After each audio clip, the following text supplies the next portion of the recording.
My name is Hannah Kim. I'm the director of the Chinese Exclusion Library here at the University of Toronto. On behalf of the library, I warmly welcome you to our Asian Heritage Month celebration, which features two exciting parts today, beginning with our first event, LiterASIAN Toronto 2025. Before we begin, I wish to acknowledge this land on which the University of Toronto operates. For thousands of years, it has been the traditional land of the Huron-Wendat, the Seneca, and the Mississaugas of the Credit. Today, this meeting place is still the home to many Indigenous people from across Turtle Island, and we are grateful to have this opportunity to work on this land. So thank you again for joining us on this very special occasion. We are thrilled to be hosting LiterASIAN Toronto 2025, an extension of the Vancouver-based festival in partnership with the Asian Canadian Writers Workshop, ACWW. I'm looking at Ellen Zhou, Executive Director of the ACWW, who just arrived from Vancouver last night. Our library previously hosted LiterASIAN in 2018, 2019, and 2024 last year, and we are honored to celebrate our fourth year as Toronto host. This year's event is made possible through our ongoing partnership with ACWW and is generously sponsored by the Canada Council for the Arts. LiterASIAN celebrates Canadian writers and artists of Asian heritage and their invaluable contributions to Canada's literary and artistic communities. Over the years, the LiterASIAN Toronto Festival has featured many trailblazing Asian Canadian authors, some of whom are here with us today. Thank you for your continued support and inspiration. This year, we are grateful to host a remarkable lineup of writers, including Wayne Ng, Lian Toshiko Simpson, and Mai Inwin.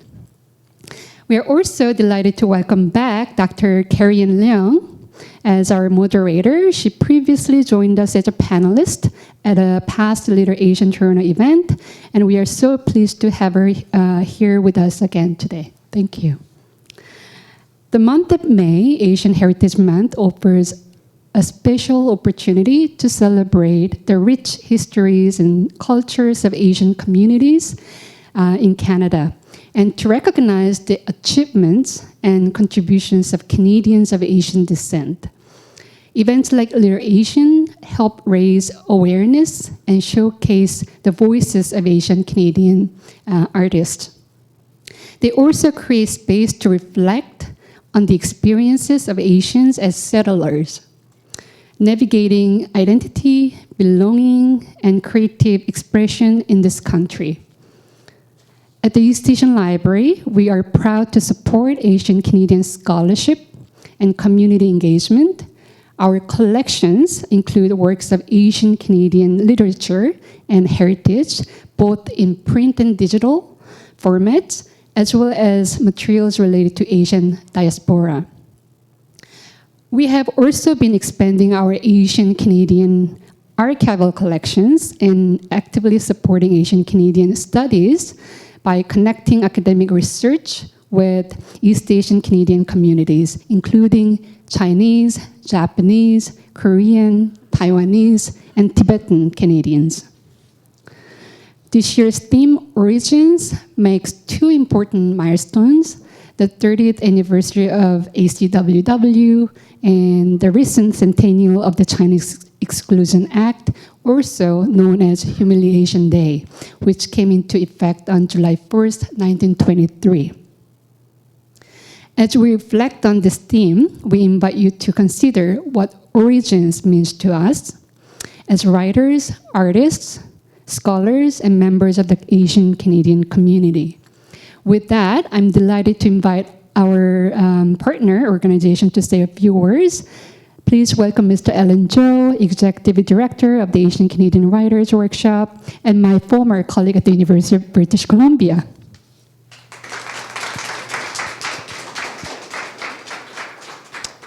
Thank you, Hannah. I'm going to keep my remarks short because I know that we have a full program today. My name is Alan Cho. I'm the Executive Director of the Asian Canadians Writers Workshop. It's a pleasure to be with you here today from Vancouver. We have a lot of Vancouverites that are here today, actually, that have started with us from the beginning. 30 years is an eternity in the publishing world, as Jim Wong Chu would say. So I think this is a perfect year to have the theme of origins, because we really want to go back to our roots. And it began in the 90s as an organization that pre-internet, that the only way that you could connect with one another was through mail. So we had a little newsletter called Ricepaper magazine that we stapled together. This is before my time. I was still in high school. But it was stapled together, and it would be mailed out to memberships. And it started from 30 people, and it kind of grew and grew into the hundreds, and became a full magazine. And that was started 30 years ago. And the only way that writers would connect with each other was basically through writing in this magazine. And that's how people knew that who published what and when and where. So 30 years have gone by and really quickly. Our festival in Vancouver happens in June 28th and 29th. So if you're in Vancouver, drop by as well.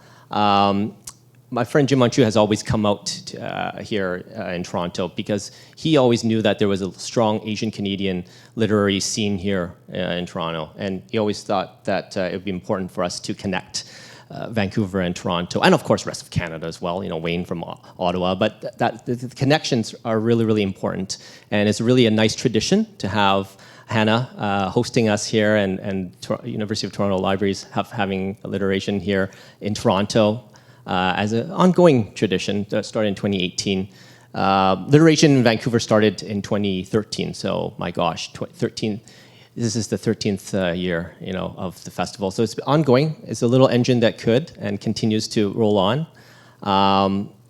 And I just want to welcome everyone to the festival, and I want to thank our volunteers at the back, Phoebe Ann Lee, and also Jeannie Fong, JF Gerard, that have been with us also from the very beginning in 2014 when Jeannie came to Vancouver for alliteration. So thank you, Jeannie. You're going to be up here a little bit moderating for the second event, so I won't take up too much space here.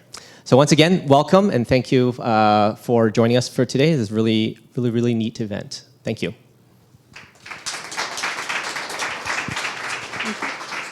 Thank you so much, Alan. We really appreciate the partnership. Okay, so now I'd like to welcome our panelists and moderator to the table for today's discussion. So please come to the table. Yes.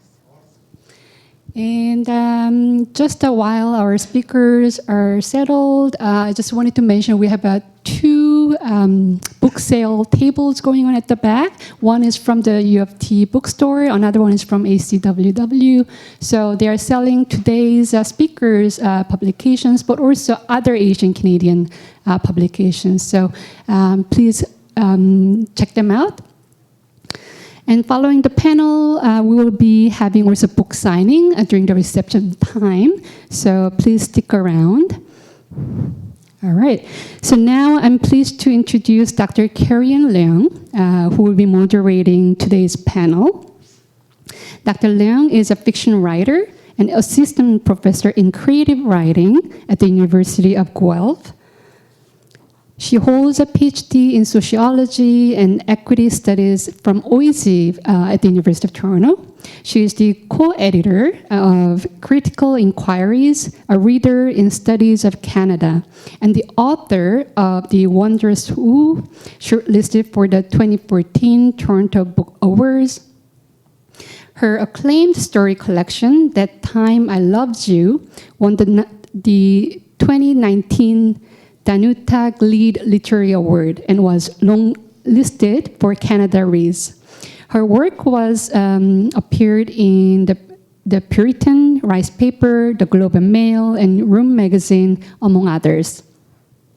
She is currently working on her upcoming novel, The After, to be released in spring 2026 by HarperCollins Canada.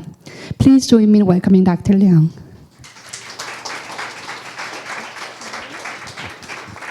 Thank you so much. Sorry that was so long. I'm always embarrassed. And also, it's not called The After anymore. So there's a title change, so in case you look for it. It's such a pleasure to be moderating this discussion with these three authors who, with their exemplary novels of contemporary Asian Canadian literature, really takes us from this theme of origins, an exploration of heritage and resilience. Because these novels really show the journey we've traveled from novels like Sky Lee's Disappearing Moon Cafe, Joy Kagawa's Obasan, Fred Wa's poetry Diamond Grill. Today's literature is focused on second and third generation of protagonists, filled with sassy humor as our characters engage in all kinds of shenanigans.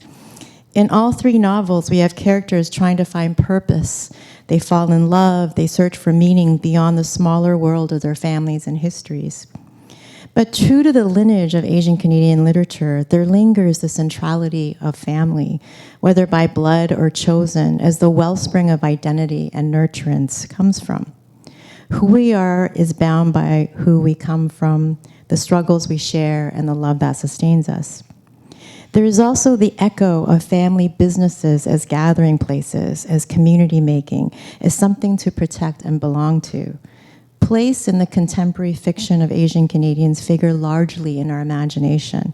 As in previous generations of writers, we may still be situated in Chinatown, but Chinatown is shown as also a dynamic place. It's not static nor unchanging. Our diaspora is also rooted in the suburbs or across national boundaries where multiple places are called home. And as Leanne reminds us in Never Been Better, we even travel sometimes. We take the signs and meanings of our Asianness, whatever that means, because this is not a fixed identifier, with us wherever we go and wherever we write. I firmly believe that our literatures, while we still see general themes and concerns, can be about anything at all. They could be about vampires and ghosts and zombies. The setting could be Mars or another world we haven't even yet imagined. But Asian Canadian literature exists because the author exists, and we bring our histories with us. And the traces of where we come from, who we are, can be found all over our stories. So with that, I'm going to introduce each author, and I'm going to ask them to come and do a little reading from their novels first. So perhaps we can start with Leanne, is that okay? Leanne Toshiko Simpson is a mixed-race Yonsei writer, educator, and psychiatric survivor from Toronto. She loves writing joyful, messy, laugh-out-loud stories about living with mental illness and the moments of hope that helps us get out of bed day after day. Leanne is a graduate of the University of Toronto Scarborough's Creative Writing Program and the University of Guelph's MFA. She is currently completing an EDD in Social Justice Education at the University of Toronto. Leanne teaches BIPOC literature and disability art seminars at Trinity College, and her debut novel, Never Been Better, was released by HarperCollins Canada and Penguin in the US, and was named one of CBC's Best Books of 2024. Please welcome Leanne. Oh, do I sit? I actually don't know. Okay. Hello, everyone. It's so nice to be here at U of T for a non-teaching related reason for me. And this is my favorite floor in the library, and I've brought my students here before, so what a thrill to be back with some of them here today. I'm going to read a little portion of Never Been Better, and if you're not familiar with the book, it's basically my best friend's wedding if everybody had mental illness, and it's thrown at a Japanese-Canadian wedding that is a destination wedding in Turks and Caicos, so a lot of layers, a lot of things to think about. And I'm going to read a flashback from that happens after a disagreement between the Japanese-Canadian bride and her mother, who wants her to volunteer at the cultural center. And she's already volunteering in a psych ward and doesn't know how to say that, which is, sometimes hard to articulate. So before Matt and Misa got engaged, back when I could still scrape together some semblance of normalcy in front of them, I once ran into Misa in a Walmart. I had cut through the entrance to snag half-price, end-of-day sushi from the mall's food court, but got tripped up by the sight of Misa, carrying so many shopping bags that the plastic handles were cutting into her wrists. She was standing alone in a marked-down seasonal aisle, looking up at stacks and stacks of twinkle lights. "Hey, Misa," I said, trying to sound casual and not desperately lonely. "D," she said, like I was the greatest invention since astronaut mac and cheese. She grabbed my arm, and everything around her crinkled. "I can't believe I'm running into you today. It's meant to be." It was nice to hear that someone wanted me around, even if it was the person who was dating my one true love. "Are you stalking an apocalypse bunker or something?" Misa laughed for a few seconds too long. "It's Obachan's birthday this weekend." When we last caught up, Matt had mentioned that they were taking Obachan to see Stars on Ice, a tradition that had begun with her obsession with Christy Yamaguchi in the 90s and led to mandatory figure skating lessons for Misa when she was growing up. But it sounded like Misa was taking their celebration to a whole new level.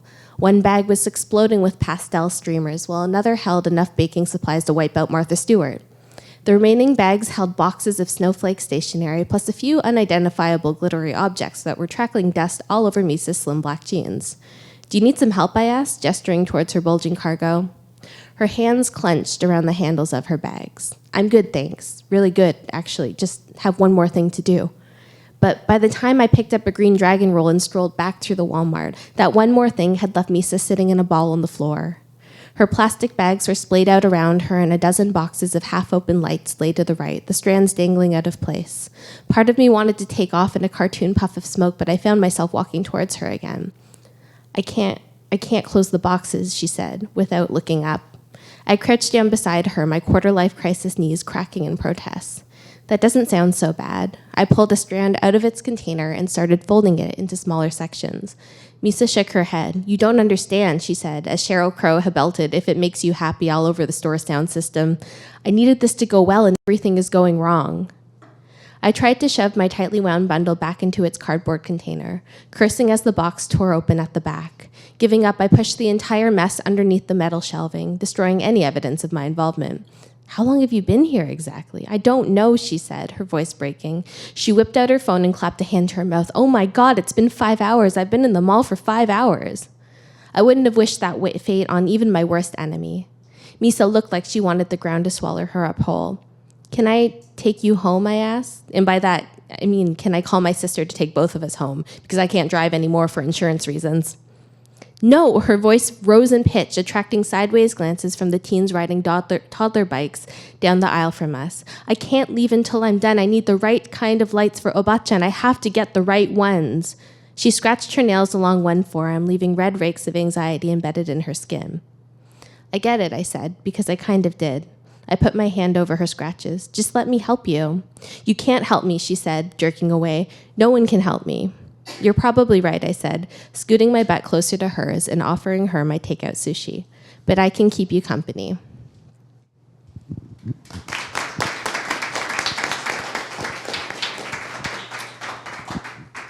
Thank you so much, Leanne. Next, we're going to hear from Wayne Ng. Wayne was born in Anishinaabe land in what is commonly known as downtown Toronto to Chinese immigrants who fed him a steady diet of bittermelon and kung fu movies. Wayne is a social worker who lives to write, travel, eat, and play, preferably all at the same time. He's an award-winning author and traveler who continues to push his boundaries from the Arctic to the Antarctic. He lives in Ottawa with his wife and goldfish. Ng is the author of Letters from Johnny, winner of the Crime Writers of Canada Award for Best Crime Novella and Ottawa Book Award finalist. Johnny Delivers, recommended by the Globe and Mail and CBC Books. The Family Code, Ottawa Book Award, and Guernica Prize finalist. Welcome to Wayne. Hi. Thank you all for coming. Thank you for the intro, and thanks to Alan and Hannah and to the volunteers, Jeannie and Phoebe in the back. Great to be with Maya and Leanne. I think this is the first time I've ever sat on a panel where I've read everybody's work and enjoyed everybody's work. So I have a very short read. I've never read this in public because I usually start with something early in the book. But I've laughed out loud reading your books, and I'm not going to be any funnier than you guys, so I'm going to do something actually a little bit more serious, and it's much later in the book. And before I read, let me ask, is there anybody who's never heard of Bruce Lee? Okay, so I'm actually doing a talk in rural Eastern Ontario where they said, "We can't wait to have you. we just don't know what nunchucks are, and we've been watching movies or videos of this Bruce Lee character to get ready, and like, yeah, so there's a bit of education going on. So Bruce Lee is the character everybody loves in this book, and he's there for a lot of different reasons, which maybe we'll get into later. I should preface this by saying, so I grew up in the 60s and the 70s, and prior to Bruce Lee bursting on the scene, any image of an Asian was an insult in popular culture, movies and cinema. And then Bruce burst on the scene. He was an American, actually, and he married a white woman, so this was astonishing. And then he made movies and TV shows where he just kicked everybody's butts. And this was, you know, so he was genre busting, and he was just a breath of fresh air. And in Johnny Delivers, Johnny's an 18-year-old who worships Bruce. And Bruce is an imaginary mentor who keeps appearing in workout mode and just spewing, you know, philosophy and proverbs and all that kinds of thing. But there's more complexity to Bruce Lee in real life and in this character. And as the book progresses, because at this point we're 3/4 of the way through the novel, and we're entering into what we call the dark night of the soul part of the book, where like the worst has happened. Johnny's about to lose everything. He's figured that out. And just by virtue of having Bruce Lee, I know immediately I give you levity, I give you color, I give you wonderful visuals to Johnny. And like any adolescent, you have aspirations and fantasy. And in the 70s, nobody represented that better than Bruce Lee. So I drove to Kensington Market, parked, and bought a few patties and a ginger beer at the Jamaican place. I sat on a bench in front of the Sassmart by the tiny park. A homeless man occupied a patch of grass beside me. I shared my patties with him and threw a few crumbs for the pigeons, who seemed disappointed with my count. Baba took off when things were tough. What if we all did that? We could close the restaurant and hop on a bus and get out of town. I heard there were more Chinese in Vancouver than here. We could blend in. No one would find us. Or maybe it'd be safer for us to split up. Plus, Jane would drive me crazy on a long trip. Mama could go wherever her daydreams take her. Baba and Jane could return to Vancouver. I'd find someplace to rot. Bruce suddenly appeared. Don't think, just do. Have faith in yourself. Well, that was garbage. I had believed in myself and just got my ass kicked. I realized I couldn't trust some stupid kung fu god anymore. Calm down, Johnny, Bruce said, wearing his yellow jumpsuit with the black stripes as he knelt atop a mailbox splattered with pigeon shit. I scattered more crumbs, leading to a dust-up between two pigeons, which made the homeless man chuckle.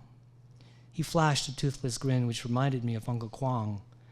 I offered the man the last of my ginger beer, which he accepted. Calm down, I said to Bruce. I just blew my life up. In great attempts, it is glorious even to fail. Great. Hit me with another useless Confucius saying. It is Taoist, not Confucianist. You know that. It's all the same fortune cookie crap. Did you feel glorious dying in your mistress's apartment? His cocky grin evaporated. Here we are, two losers. Even Jane and Mr. Miller warned me you weren't all that. You know how I like to think of myself? Bruce said it as he glanced at the homeless man, stretching out on the grass. I was a human being, which is to be open to learning from everything, even from things we don't want. Calling it a learning opportunity is a pathetic consolation prize. You, the Kung Fu god, screwed up, just like I did. You don't mean that, Johnny. You're still learning to bring out the best in yourself and fulfill my potential, right? Shut up. Just shut up with that stuff and leave me alone. And get out of my head, you phony loser. Do you know what you are? You're an inventor. You invented another kind of caricature, one who beats up people in the movies while spitting out Chinese proverbs. It's an impossible trail you've blazed. I could do 1,000 push-ups and I'd never be you. You've cursed us all. Be calm, my friend. He shook his head. This moment is a chance to expand. Slow it down. Be one with it. Bend if that is where it takes you. Do you think any of that will help the kids you left behind? Do you know what it's like when a parent checks out on their kid? Bruce blinked. Do you think Linda told your kids that their daddy dropping dead was a learning opportunity for them? He rose from his kneeling position, his chest heaving. He towered above the mailbox, looking ready to drop kick me. His temper was legendary. As a teen, he used to run the streets of Hong Kong with the threat of his fists. Hong Kong newspapers said he once pulled a knife on a director. He pointed at me. I braced. His fist tightened, but his eyes moistened, and a single tear trickled toward his mouth. He licked it, then mouthed two names, Brandon and Shannon, his children. He did a backflip and disappeared.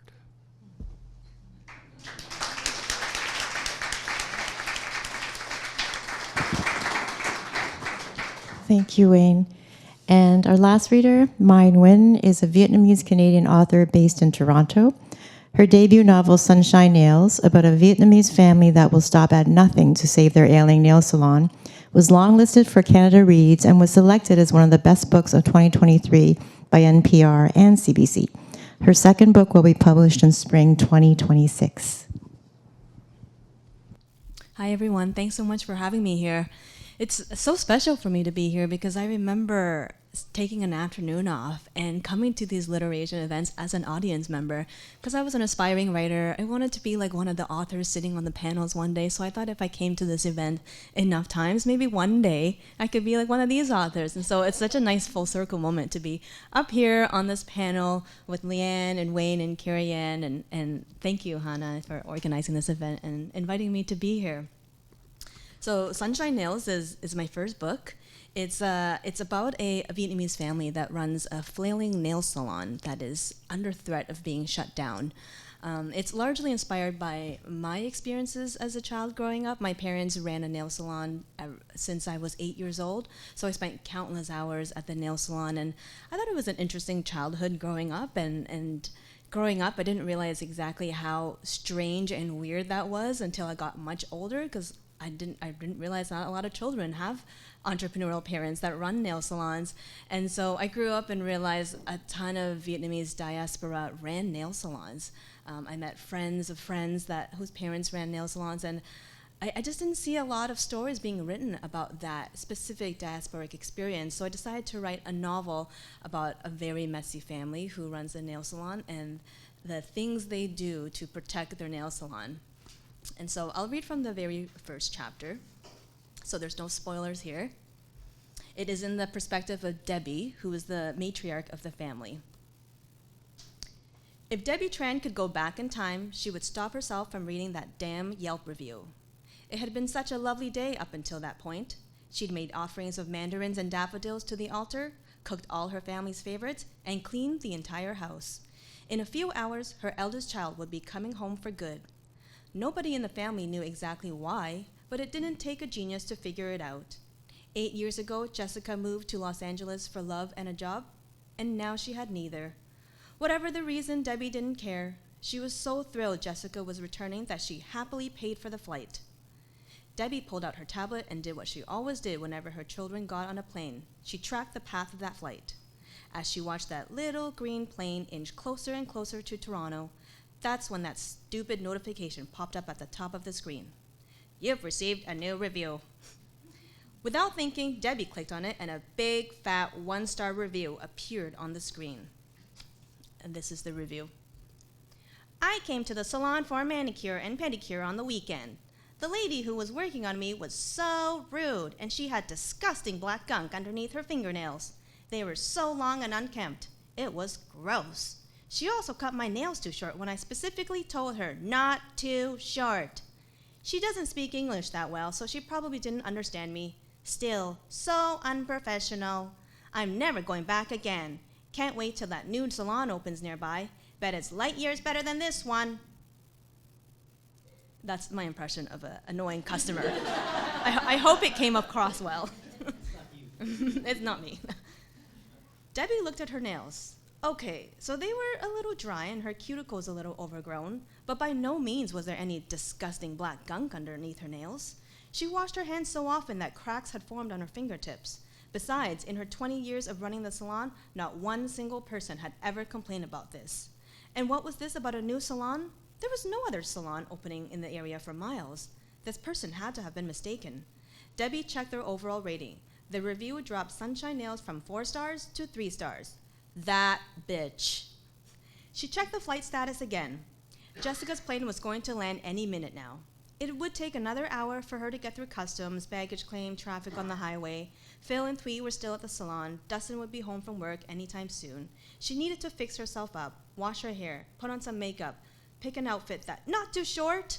How dare that person assume she didn't know English? She'd lived in Toronto for over 30 years, took ESL for those first 2, and aced all the tests. In fact, she did so well she was invited to come back as a guest speaker to show the new cohort what a success story she was. Too short? Next time that woman came into the salon, Debbie would show her what too short really looked like. Debbie was just glad her husband didn't see the review. Phil got even more worked up over these things than she did. Once, he stayed up until 3 in the morning responding to every single negative review he could find. They were not professional or eloquent responses by any measure, but they had worked too hard, sacrificed too much to let some ungrateful people get away with saying nasty things about their salon. Debbie looked at herself in the mirror. She couldn't greet her daughter like this, all angry and a mess. A bath. That's how she would calm down. She wasn't going to let this review suck all the joy out of this special day.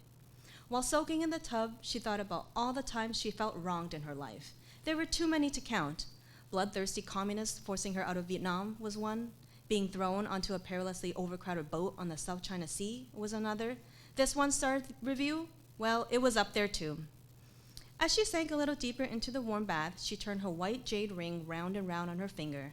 That ring was much a part of body as her organs. It never left her hand, not since that treacherous voyage of 1983 when those pirates ransacked the boat and abducted the prettiest girls.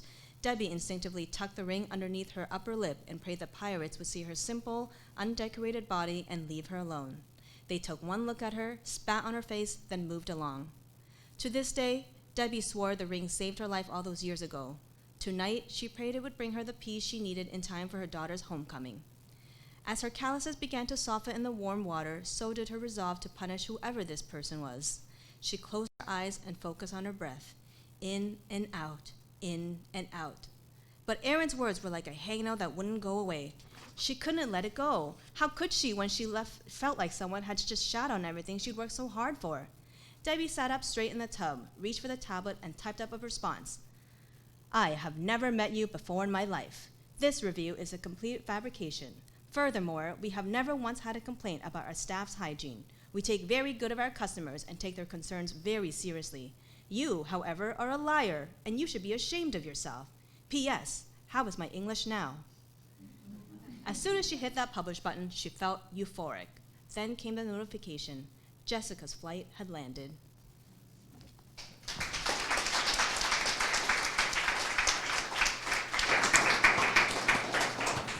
It's so great to hear you all read from the books because the narrative voice is so sparkly in all of them and so strong and vivid. So it's really nice to hear you all read and animate that voice.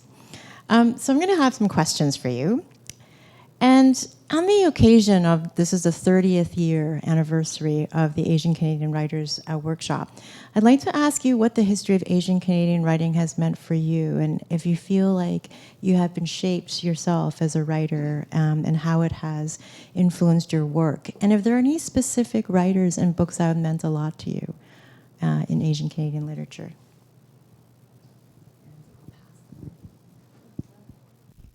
I'll start since I have the microphone here, but yeah, I think I've been in the industry I'm very new, I'm quite a baby author, but over the years I've noticed just such a proliferation of Asian writing and books, and I don't think it would have been possible for me to have written this book. I don't think I would have ever tackled the challenge of writing a novel if I hadn't gone to a bookstore and seen books written by Asian authors. There was one particular book that I picked up. It was back in like 2016. It was called K's Lucky Coin Variety by Anne Y.K. Choi. She's a fellow Korean Toronto author here. And I picked up that book, and I was so moved by the story and the writing. It's a story about a Korean family that runs a convenience store. And I was so moved by that book that I thought to myself, if this book can be on the shelf and it can be written, maybe there's space for me to write my book about a Vietnamese family that runs a nail salon. And because I saw this perfect representation of the kind of book that I wanted to write on the shelf, it gave me the confidence I needed to write Sunshine Nails. Without that representation, without that book, finding that book there, I would never have taken a stab at writing this book. I just didn't feel confident that someone would want to read a book like this. And so that's where the 30 years of Asian Canadian writing has completely inspired me to start writing, and I hope all three of us are doing the same for future writers who think maybe one day they want to write a book but don't feel like they can. Yeah, that's a beautiful answer, and I would say the same. For me, as a debut novelist, it was many years before. I was an emerging writer for like a really, really long time, and the most important part of that process was, of course, writing the book, but it was also connecting with other writers in the community who helped shape this book and helped shape my writing practice. I actually had the chance to work with Carrie Ann when I had finished an early draft of this book, and Carrie Ann's book, That Time I Loved You, is set in Scarborough, and my book is also partially set in Scarborough, and it was really beautiful to see a very overlooked area of the city where a lot of racialized folks live and make beautiful lives. It was nice to see that brought to the page, and that's something that I really wanted to do. Another thing is that I had been a mental health advocate for a long time, and I had always written about mental health, and it was kind of like I was also a researcher in Japanese Canadian history, and I always had trouble bringing those things together. It felt like much like Misa says in Never Been Better, it felt like there was only space for me to be one of those things at a time, and I could never seem to make it fit. And so I actually was reading a lot of academic books like Shimabukuro's Writing to Redress, thinking about how there is actually a really long history of Asian Canadian, Asian American protest writing that has shaped a lot of the literature that we read now. And so I was thinking about books like Joy Kagawa's Obasan, and how so much of it was taken from This Is My Own, which is a memoir of writing at that time. And so it was nice to see that some of the resistance that had been written had taken so many different shapes over the course of time, reaching different audiences every time. And so at first I was a little sad with myself that I was having trouble writing like a hard-hitting literary nonfiction book that I told everyone I was going to write. And I had written this rom-com instead, but I realized that by writing a genre book and leaning into the humor of family dynamics and some of the joy and mental health community, I was able to invite people to think about internment, to think about intergenerational trauma, and to think about mental health in a way that they maybe wouldn't have been able to. So a lot of nonfiction writing actually shaped the way that this book came to be. So Johnny Delivers is my fourth book, so not quite a debut, but in a lot of ways I still feel fairly new. It's only in the last 4 years that I self-identified as a writer, even though I've been writing for 30 years. And I think part of it is imposter syndrome. Part of it was I enjoyed doing other things. And writing short stories, which is what I did for decades, was just a bit of a lark. Well, it's not a lark anymore. It's business. No, I'm joking. I read a lot as a kid, but as the son of twice Chinese immigrants, you just don't grow up thinking you're going to be a writer. It's just not in the cards, right? And I got all through high school and university without reading any Asian writers because there wasn't anybody out there. I think Joy Kagawa's Obasan came out in '81. I think I was finishing my undergrad around then. And I think, you know, some of the pioneers like Wei Sin Choi and Sky Lee, Paul Yee, I think they only published in the late 80s and the 90s, so I was done university before I saw any of that stuff. So there weren't a lot of I read that stuff and I loved it. It influenced me as a reader, but not as a writer, because I didn't feel like a writer until much, much later. But I got my second book out, Letters from Johnny, which is actually the standalone sequel to Johnny Delivers, in 2021, second year of the pandemic. And there was very little publicity or marketing or promo because the pandemic. But I was invited out to LiterASIAN in Vancouver, 2021.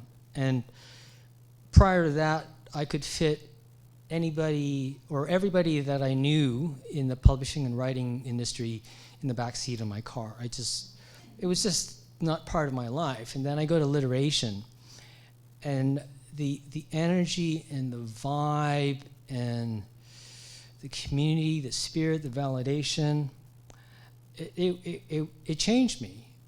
I walked out of there feeling like a writer.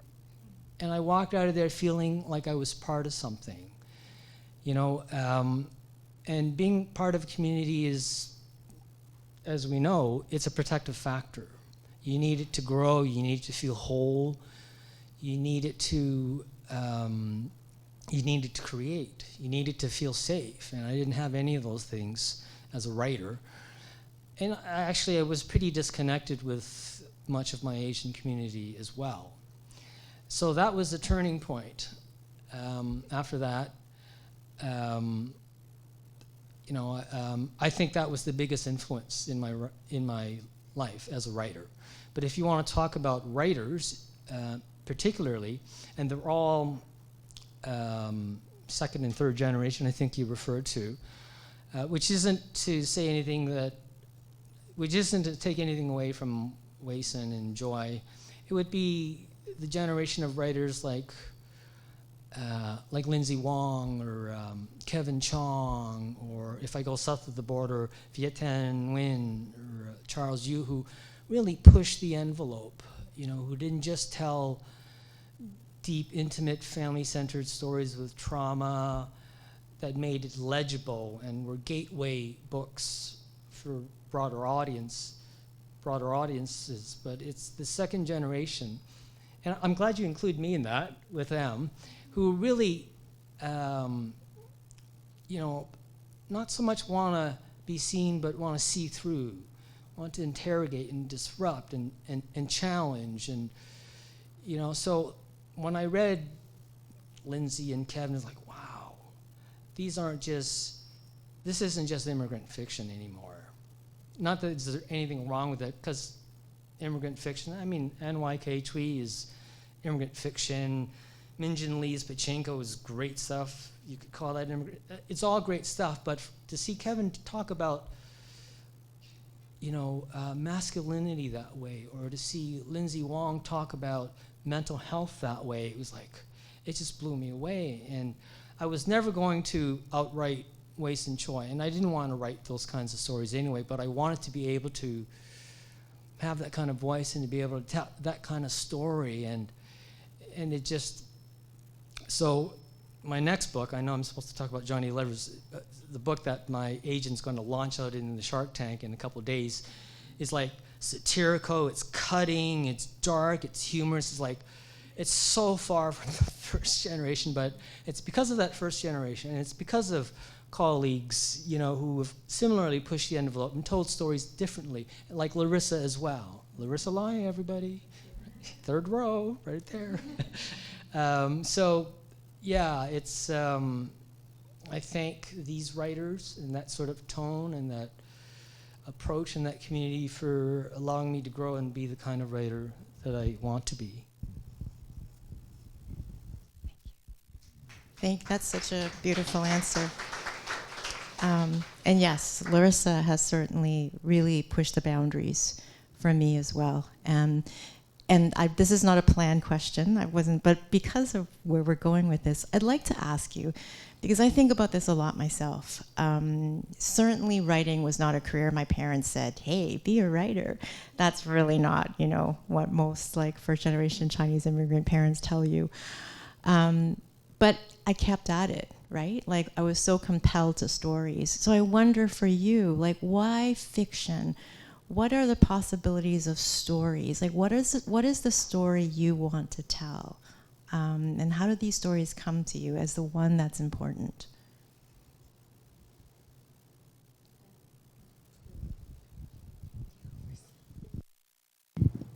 It's fiction because I'm too chicken to write a memoir.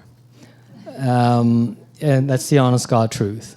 But deeply embedded in all my works is me. I mean, Johnny Delivers is said in the 70s. Who else went to high school in the 70s? Well, I did. A few other hands.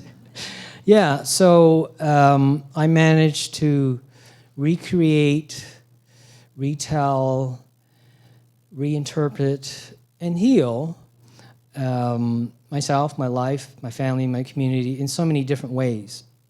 And not everything I write is purposely about me, like the family code is single white female mom. And if you look carefully, that's not me. But I wrote it during the pandemic, and my mother was dying. She died during the pandemic, and I was going through so much. It was a horrible time. We couldn't get pallbearers for the funeral. Couldn't get anybody to come to it either. But I use that pain, I use that grief to turn it into something. And I think, you know, in all my works, you know, I emotionally bleed out, and I know you guys have too.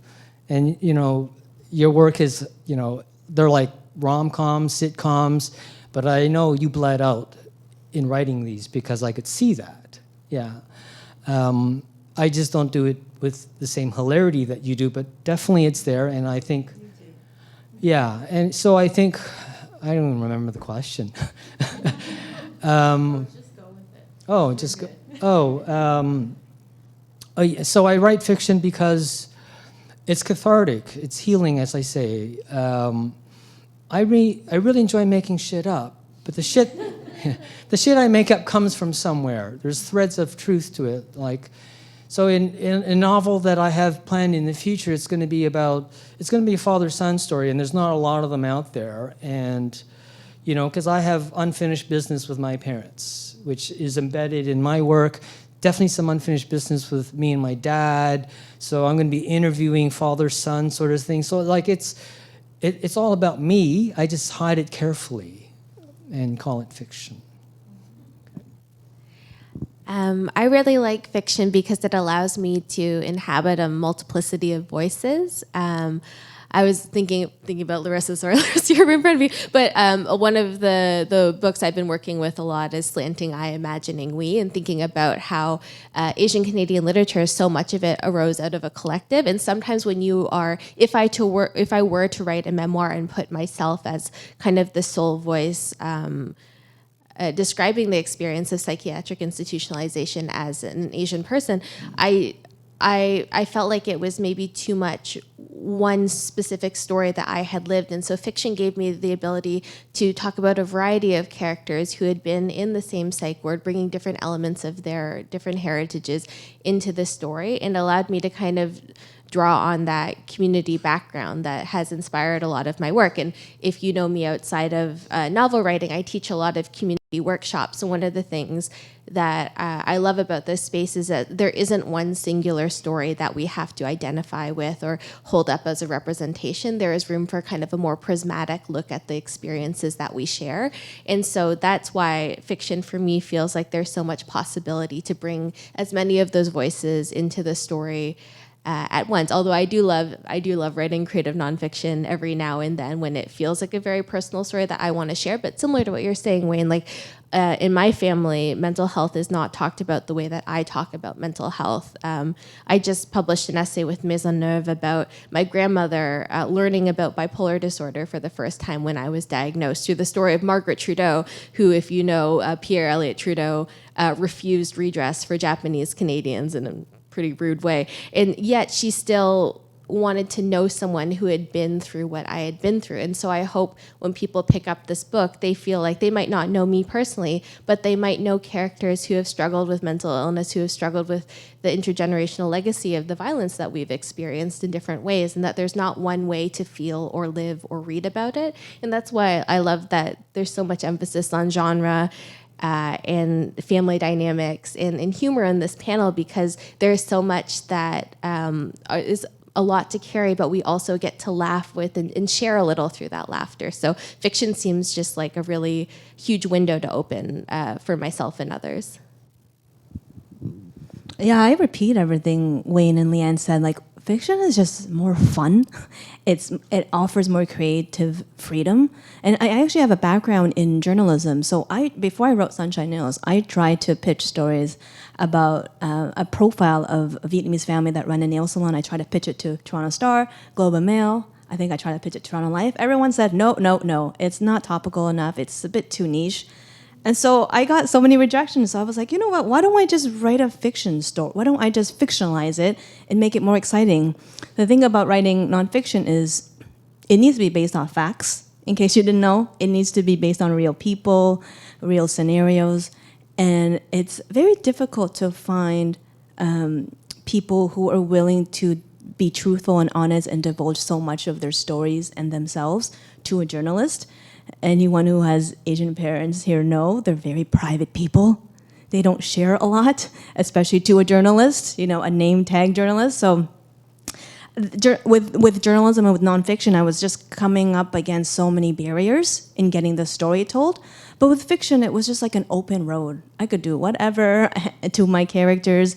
I like what Leanne said, like I could sort of amalgamate all the different and unique characters I know in my life and put it into one character or put it into multiple characters and still represent the community in a way that I felt is still authentic and fun and entertaining. And so, yeah, I always looked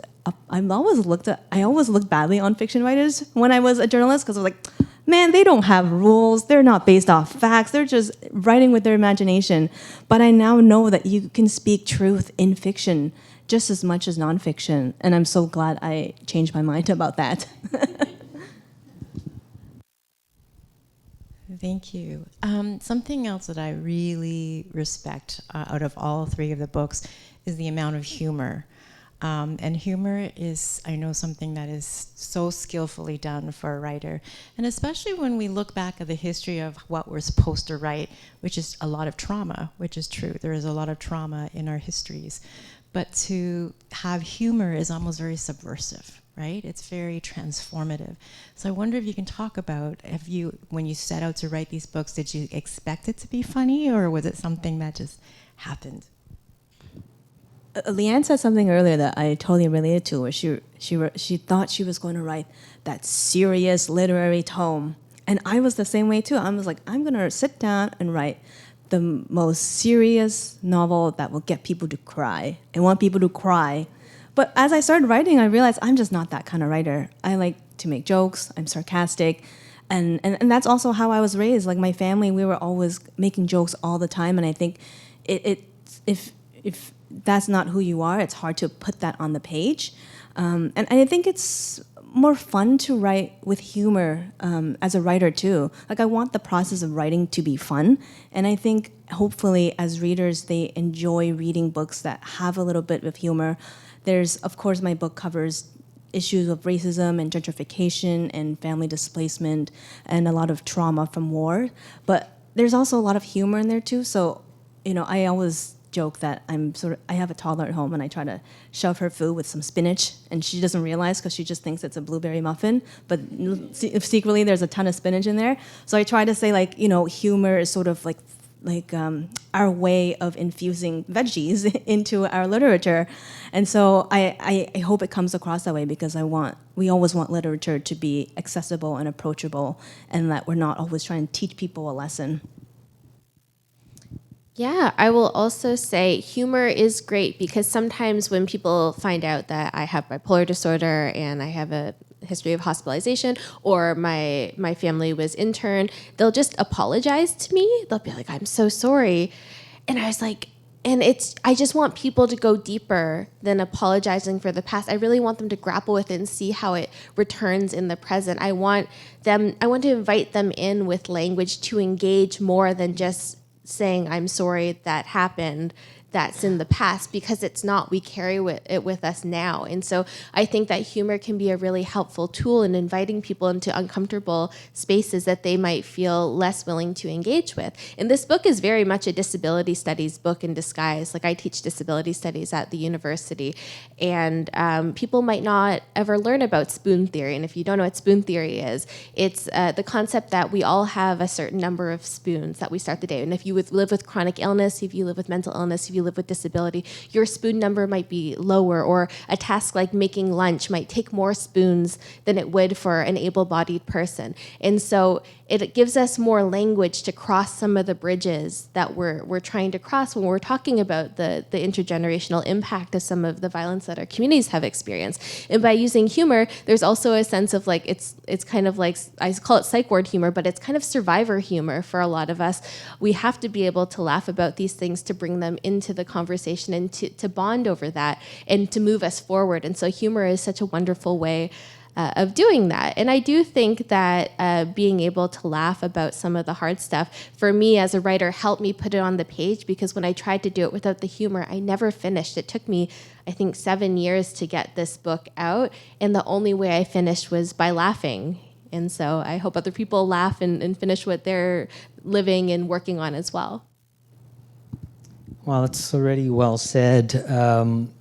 So I mentioned I was a social worker for 35 years, and one of the ways I survived was humor, because humor was an important coping mechanism, not only for the therapists, but I laughed with my clients, and I think that's why I was really effective, because it's a cush landing, and it's just it's another narrative at looking at the challenges in their life, which without that, it's sometimes it's just grim and overwhelming, and it's heavy. And humor it doesn't take it away, but it just allows you to see things with a different perspective. And I think you had said in your novel, I think it was Des, who said she wanted to be a comedian because it allows you to be invisible, or it allows you to be invisible or to be at the very center, because it gives you an observational advantage, which allows us to say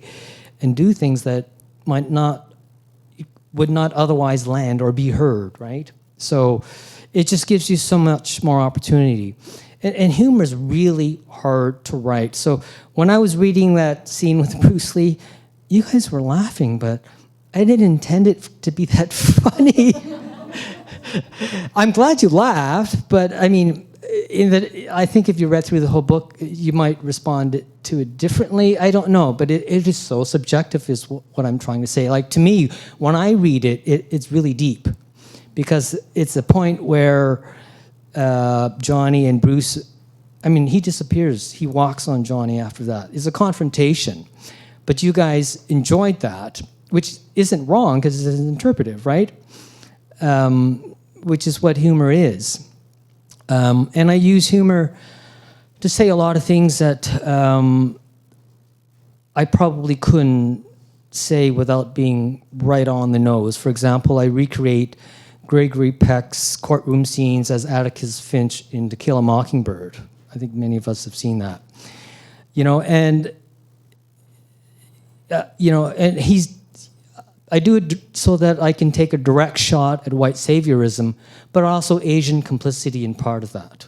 Because one of the characters in the novel is Barry, who's white, and people just bow at him because he's white, even though he's a real screw-up, right? But his color gives him a free pass at screwing up, and we have a row in that. But I don't say that, but I show that, and I thought that was really funny.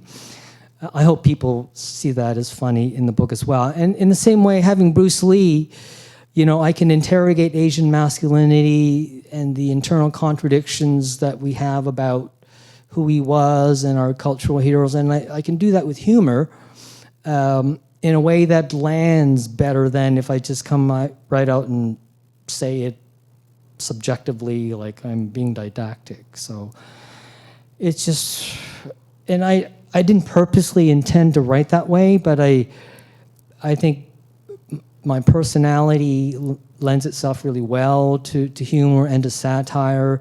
It comes naturally at me. And I think I'll bet you guys are really funny.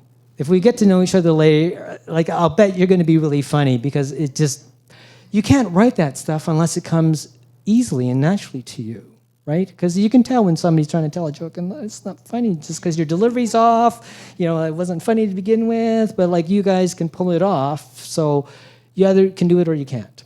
So the satire at least works really well for me. At least I hope it does. It's true. Writing funny stories is really hard. It's such a skill. So all three of your books have a setting in Toronto and Scarborough, because it's not the same thing. Tell me about how this city has informs your characters and stories. Like, how has Toronto inspired you? I can go first. When I was an undergrad at U of T, I ended up in a hospital in Scarborough. And it was interesting being in that space. I was one of the younger folks in the hospital.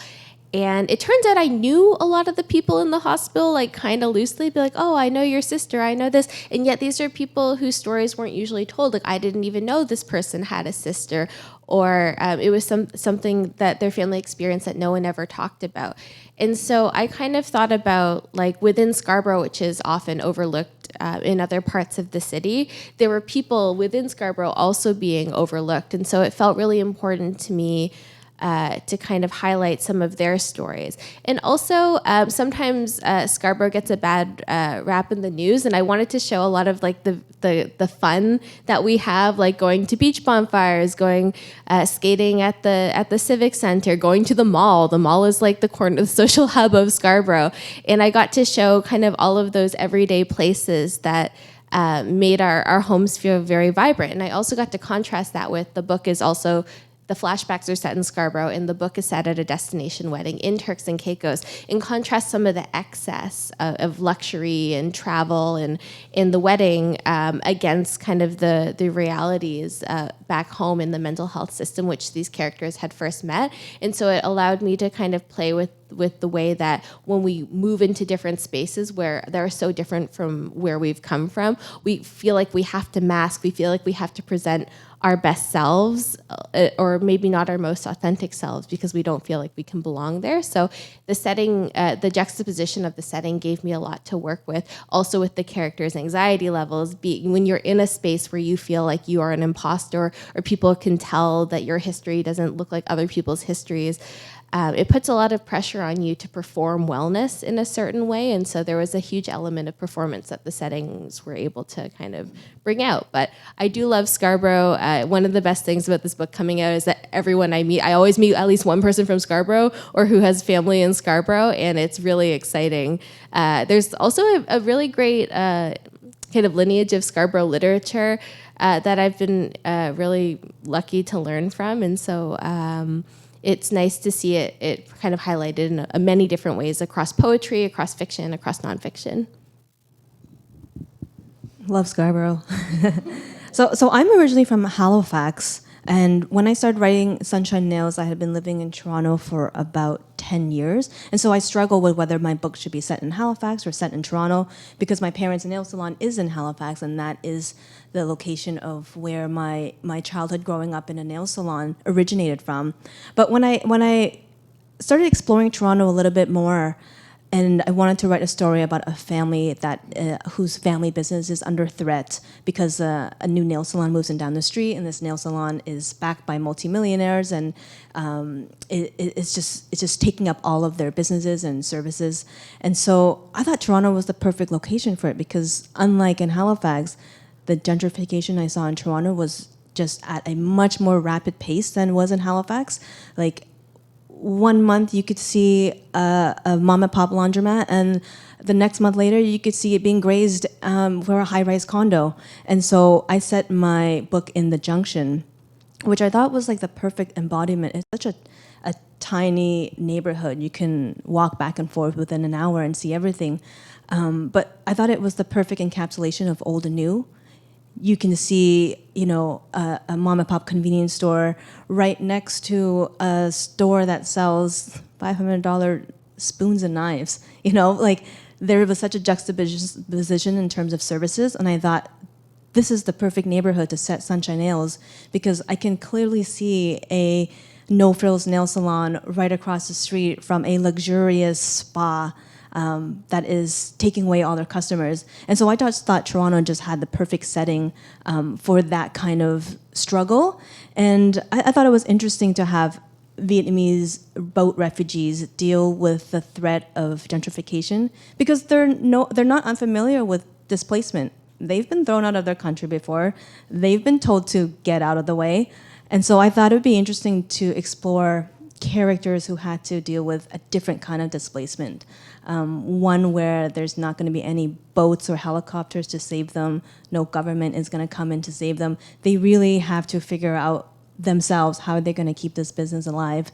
And Toronto is sort of a character in and of itself in Sunshine Nails. And I'm really glad I said it there. I know a lot of my friends and family back home in Halifax were really angry that it didn't shine the spotlight on Halifax. But I told them, maybe another book. You will get your time.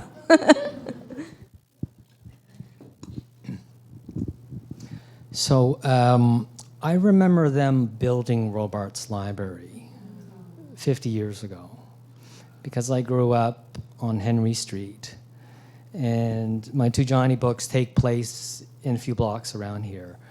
So Toronto obviously isn't just a setting, it's a character, it's my origin story. So it was easy to place it here. And it could only take place here, not just because I'm here, but because of the historical backdrop. And I wanted 1977 Toronto is, well, everybody thinks a particular decade is pivotal, but 77 was really special because, there was Star Wars. It was Blue Jays came to town, the Eaton Center opened up, Saturday Night Fever, and there was a hideous murder on Yonge Street. Yonge Street was so seedy. It had the highest concentration of sex shops and theaters anywhere in North America. And that's where this murder took place. I took it out of the book, all right? In case you went, I'm not going to read that. I make a small mention to it, but it was the historical backdrop that I wanted. So it had to be Toronto, because it was anybody who lived through, has a memory of 77 would remember that murder. In the same way, the book that preceded it, it's set in Toronto during the FLQ crisis. So Toronto, I wanted to show a place that was changing. 77 was just after the PQ government won in Quebec, and hundreds and hundreds and hundreds of corporate headquarters moved from Montreal to Toronto. The demographic pattern was just changing. Toronto was going through so much change, and looking in the mirror, there was just so much going on. So I had a character who was equally changing, and all this confusion going on. A lot of adaptation that was being forced, so I wanted a period in Toronto that was going through a metamorphosis, like my character was, and I couldn't set it in Halifax, right? Because it just wouldn't have been the same, and so much of the book draws on fragments of my youth, and a lot of it, as I said earlier, is just me skillfully hiding, my own shit in fiction, because many of the characters, the places, the names are tweaked to, hide and protect people. But it's a work of fiction, but it's richly and vividly drawn from what was going on in Toronto in 77. And I do want to say, I love Toronto. I really did. I still do. Still cheer for the Leafs, sadly. I know, sadly. But I've lived in Ottawa more than I've lived in Toronto. Toronto is my emotional and spiritual home, but Ottawa is now my happy place. Okay,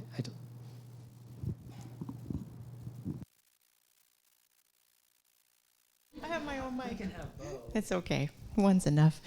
It's funny, we were talking, Wayne and I, about how when I was reading Johnny Delivers, and I wrote a book called That Time I Loved You that's set in 1979, and it's about Scarborough kids. But then they made friends with these Chinatown kids who come up to Scarborough. And I'm like, oh my God, that's Johnny. So it was really cool.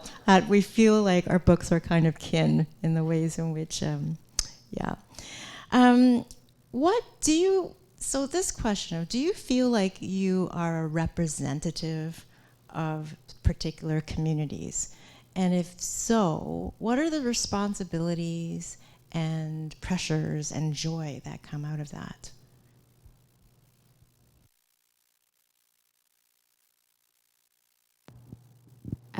I can start. I was really lucky to be writing Never Been Better at the same time as I was running LiterASIAN, which is an intergenerational storytelling circle for Japanese Canadians and Nikkei folks. So I did that. I started it in the pandemic, and I had finished the first draft of Never Been Better. And it was one of those times where I was like, I'm never going to open this again. It's just going to like sit in a drawer forever. And I didn't touch it until around the time I was starting to plan LiterASIAN. So a lot of the hesitancies I had, I was worried that I was going to get my family and get my community wrong. Like I wasn't Japanese Canadian enough to tell the story, to give voice to these characters. And so as I was doing the editing process, I was also spending a lot more time, even though we were all at home, separated because of the pandemic. I was actually spending more time with my community because we met online over Zoom so often, and also in response to the huge rise in anti-Asian racism that was happening at that time. I feel like there was so much community organizing happening, people were connecting, and people were trying to make things better. And so it was against that backdrop. I think Misa's character in the book, Misa's my favorite character and probably the closest that I feel is to myself. I would say Dee is more like what I was when I was first diagnosed, maybe like 10, 12 years ago. But Misa is a character that really grew in the editing process of this. But I will say, because it's a book about mental health, I've done a lot of interviews over the years of people want to talk about suicide, because that is the story that people know about mental illness, is that either you get better or it's a tragic end. And Never Been Better really tries to stay in that middle area where it's also okay for us to struggle some days more than others, to have difficult conversations with the people we love, and to move through it and not have it be an individual burden, but something that we can address as a community. And so the representation part, I'm always trying to push back against those one or the other storylines and to leave space for more of us to be working through things at our own pace. If that makes sense. I don't know who wants to go next. Your question was, do we feel like we represent a certain community?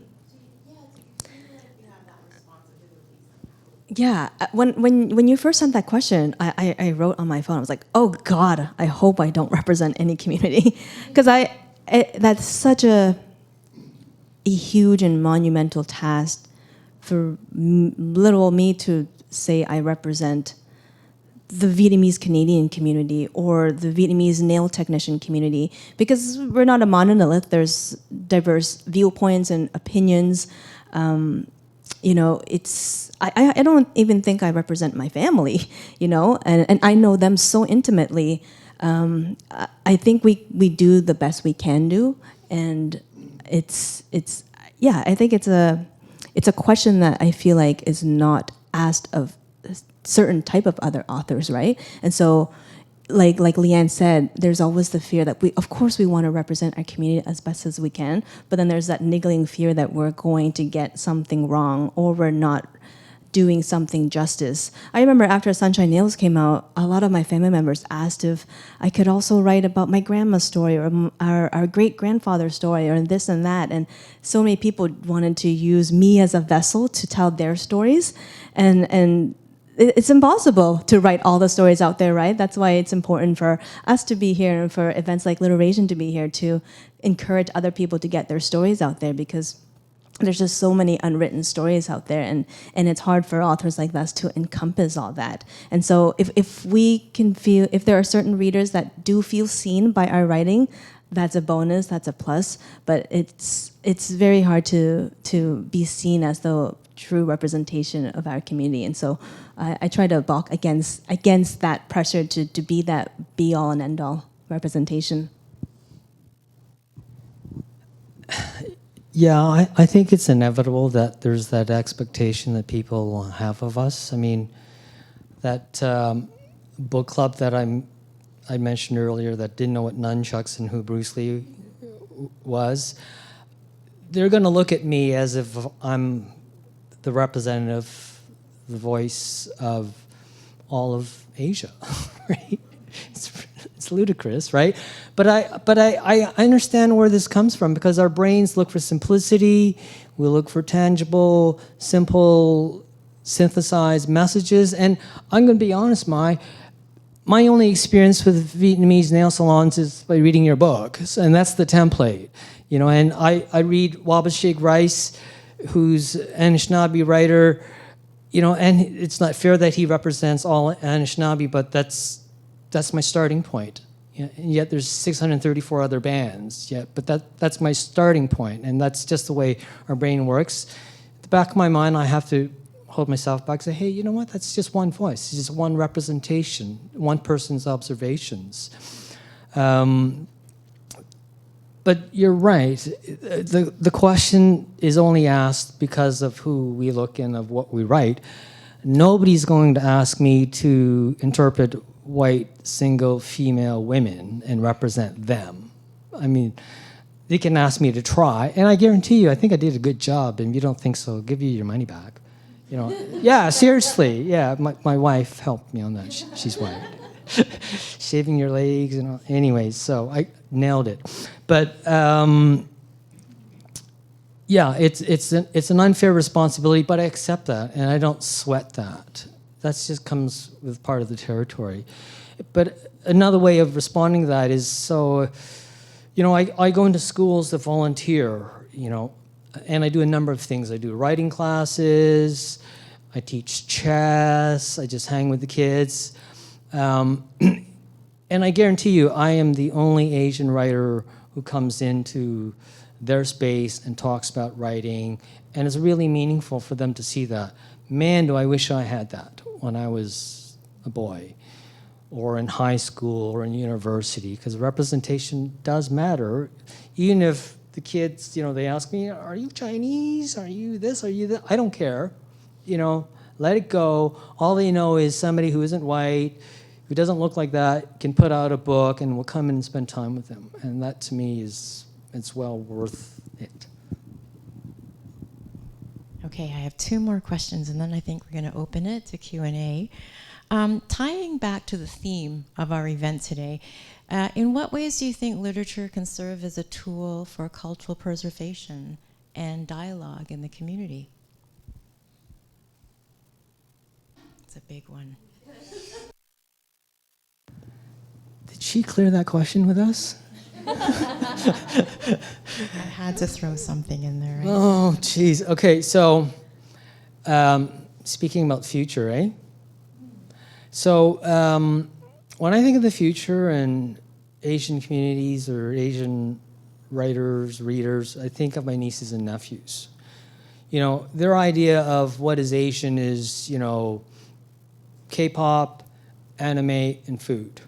I can't get them to read my work, right? Even though one of them illustrated the cover, did a great job, can I get him to read my work? Not now, but he will later. In the same way, when I was their age, late teens, early 20s, couldn't be bothered, right? You know, but this will always be there for them, you know? So I'm answering questions, filling in blanks. Yeah, I'm disguising it in fiction, but it's, you know, it's something that's a conduit to their history for them to digest later. And that, to me, is timeless, you know?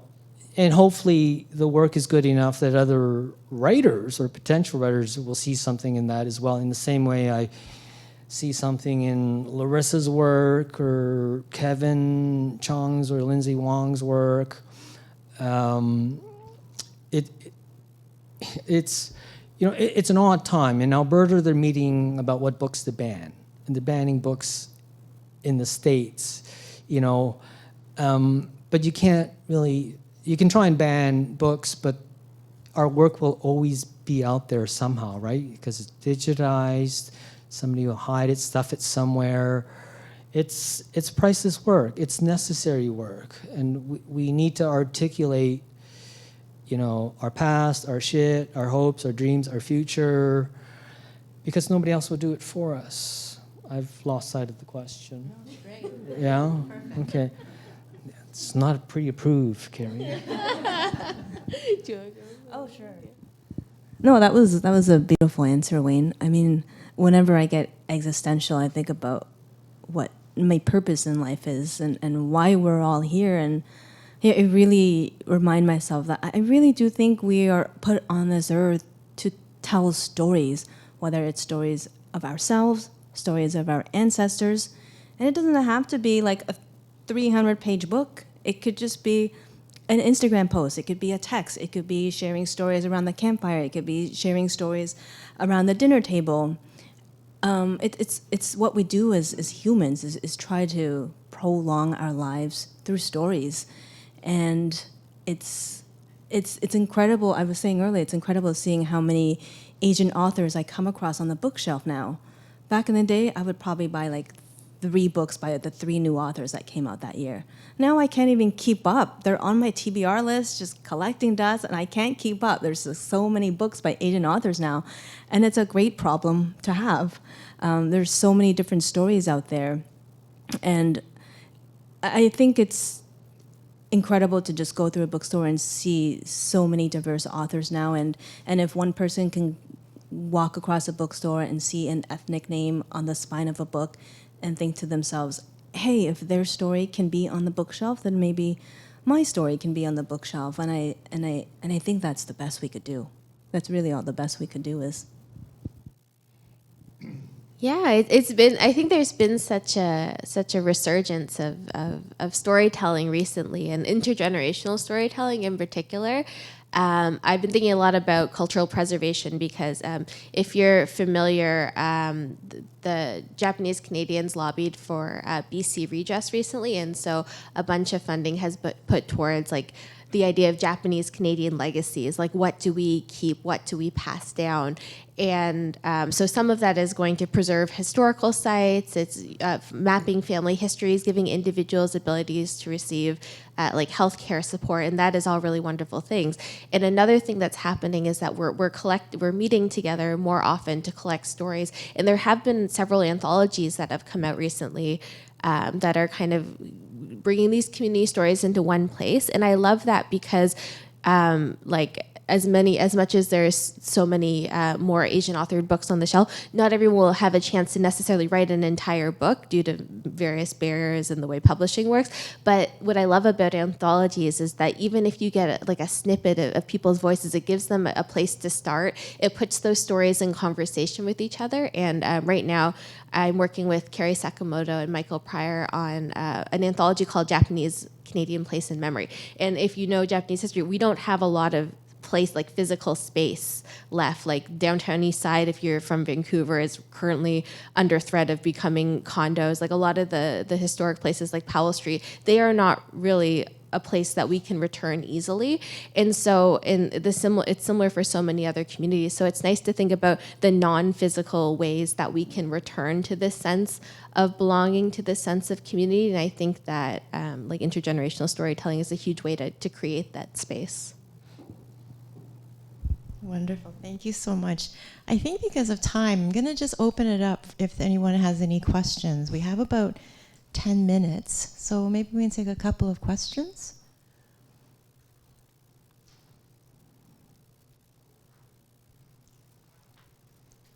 Or I can just keep talking. What's the best thing about being a writer? Oh, yes. I have a question for you, Mai. You talked about your background as being a journalist. Do you need to? Oh, not sure. Right. Okay. Yeah. Thanks, Chuck.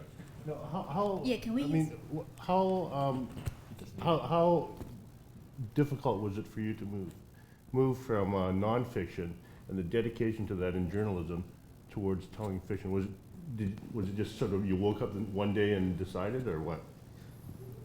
Well, I did those two things simultaneously because I got to pay the bills, right? So I did my freelance journalism during the daytime, and then I took a U of T creative writing course here at night, so around like 7 to 9 p.m. I did that for several months, and in those courses, you have to turn out a chapter or two and have the students there critique your work. And so over time, I had enough work there that I decided to maybe just finish the book and get it done. And it's definitely a jump going from nonfiction to fiction, because when you're writing journalism articles, you're writing no more than 1,000 words if you're lucky. A novel is at least 70 to 90,000 words, so it's just a lot more work in general, just getting the words out there. But like we said earlier, it just provides so much more creative freedom when you can just write the characters you want to write, put them in the scenarios you want to put them in. Whereas journalism and nonfiction, especially reported journalism, you're met against the barriers of trying to find the right characters, the right people, and spending enough time with them where they open up enough to share the most intimate details of their lives, of their jobs as entrepreneurs. And so I wanted to cut out all those barriers and go straight into fiction. And yes, it was a lot harder, but man, it was so much more fun. I'd say I wrote this book for about 5 years, and I think every author will tell you their characters become real to them. You start talking to them, you start thinking of them. What are they doing? What are they eating? What are they doing tonight? They become real people to you, and it was a joy to get to write fiction, and I'm really glad I made the plunge to do that.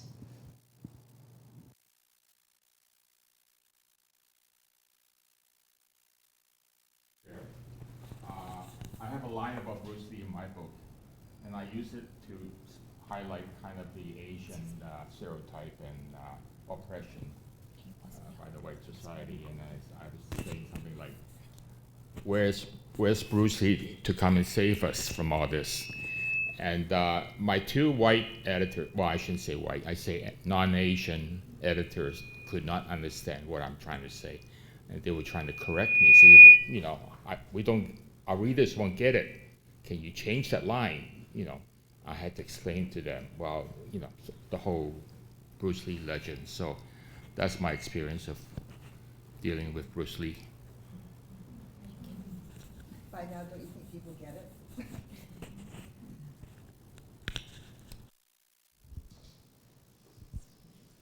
I just wondered.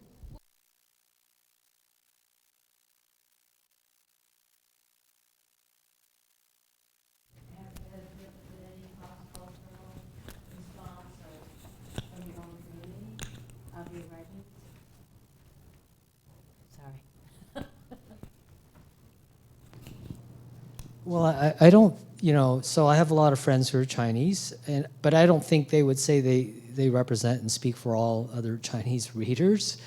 And it's, to be honest, I've had great feedback. I've had people say, that's me. Where'd you get my story? Where'd you get my life? So I've had people say that they felt really represented in it. And it was about time somebody told stories of, Chinese in that era, at that time, in that place kind of thing. So it's been really positive and heartwarming. Yeah, I would say I was thinking about this recently because when I posted my my essay recently, I had a bunch of Sansei third generation Japanese Canadians comment specifically to say that they're so glad that the Yonsei, my generation, were able to talk about mental health because their generation was not able to, and that really touched me. There's a lot of intergenerational things happening between Misa's mother Julie, and Obachan, who's based off of my grandmother. That's like the only real person in the book. It's exactly like what my grandmother was like, and it made me really happy because this isn't a book that my grandmother would like picked up in a store or anything, but I know that my friends are giving this book to their grandmothers and they're giving it to their moms, and then they're able to talk a little bit, and that to me has been the most special feedback when they're sharing it within families, because it gives them like an entry point. So that's been really cool. I love hearing from readers. It just validates everything you do. And I've heard from fellow Vietnamese kids who also grew up with nail salon parents. But I've also heard from kids from other diasporas. Like I've heard from Chinese readers who had restaurant parents, or Korean kids who grew up helping their parents run laundromats. And so like the Asian Canadian experience is so centered around labor and our jobs. And so it's natural that so many readers have reached out and said, this reminds me of my parents' job. And it is a weird experience having parents that run a business, the business that you end up having to do your homework out of, or eat dinner out of. I mean, I remember growing up and having to go home to my nail salon. My nail salon was the home. My parents actually registered me in a school closer to the nail salon, not the school closer to my home, because that's where I spent the majority of my time. The school never found out. I don't think it was legal what they did, but that's how intimate, that's how important the nail salon was to our family. Like in the book, I call the nail salon their third child, because it was they poured their blood, sweat, and tears into that nail salon. So it was really, really beautiful to hear other kids and readers reach out and saying, my parents ran a nail salon too, and I didn't know that you could capture the story just like did. And yeah, it's one of the best parts about being a writer, I think, is hearing that feedback, the positive feedback, not the negative. Yeah. This is more of like a writing process question. So when you guys are writing a scene, like what usually comes first to you? Is it the dialogue? Is it the setting? Is it like a moment? Because that's always something that interests me when I'm doing my own writing.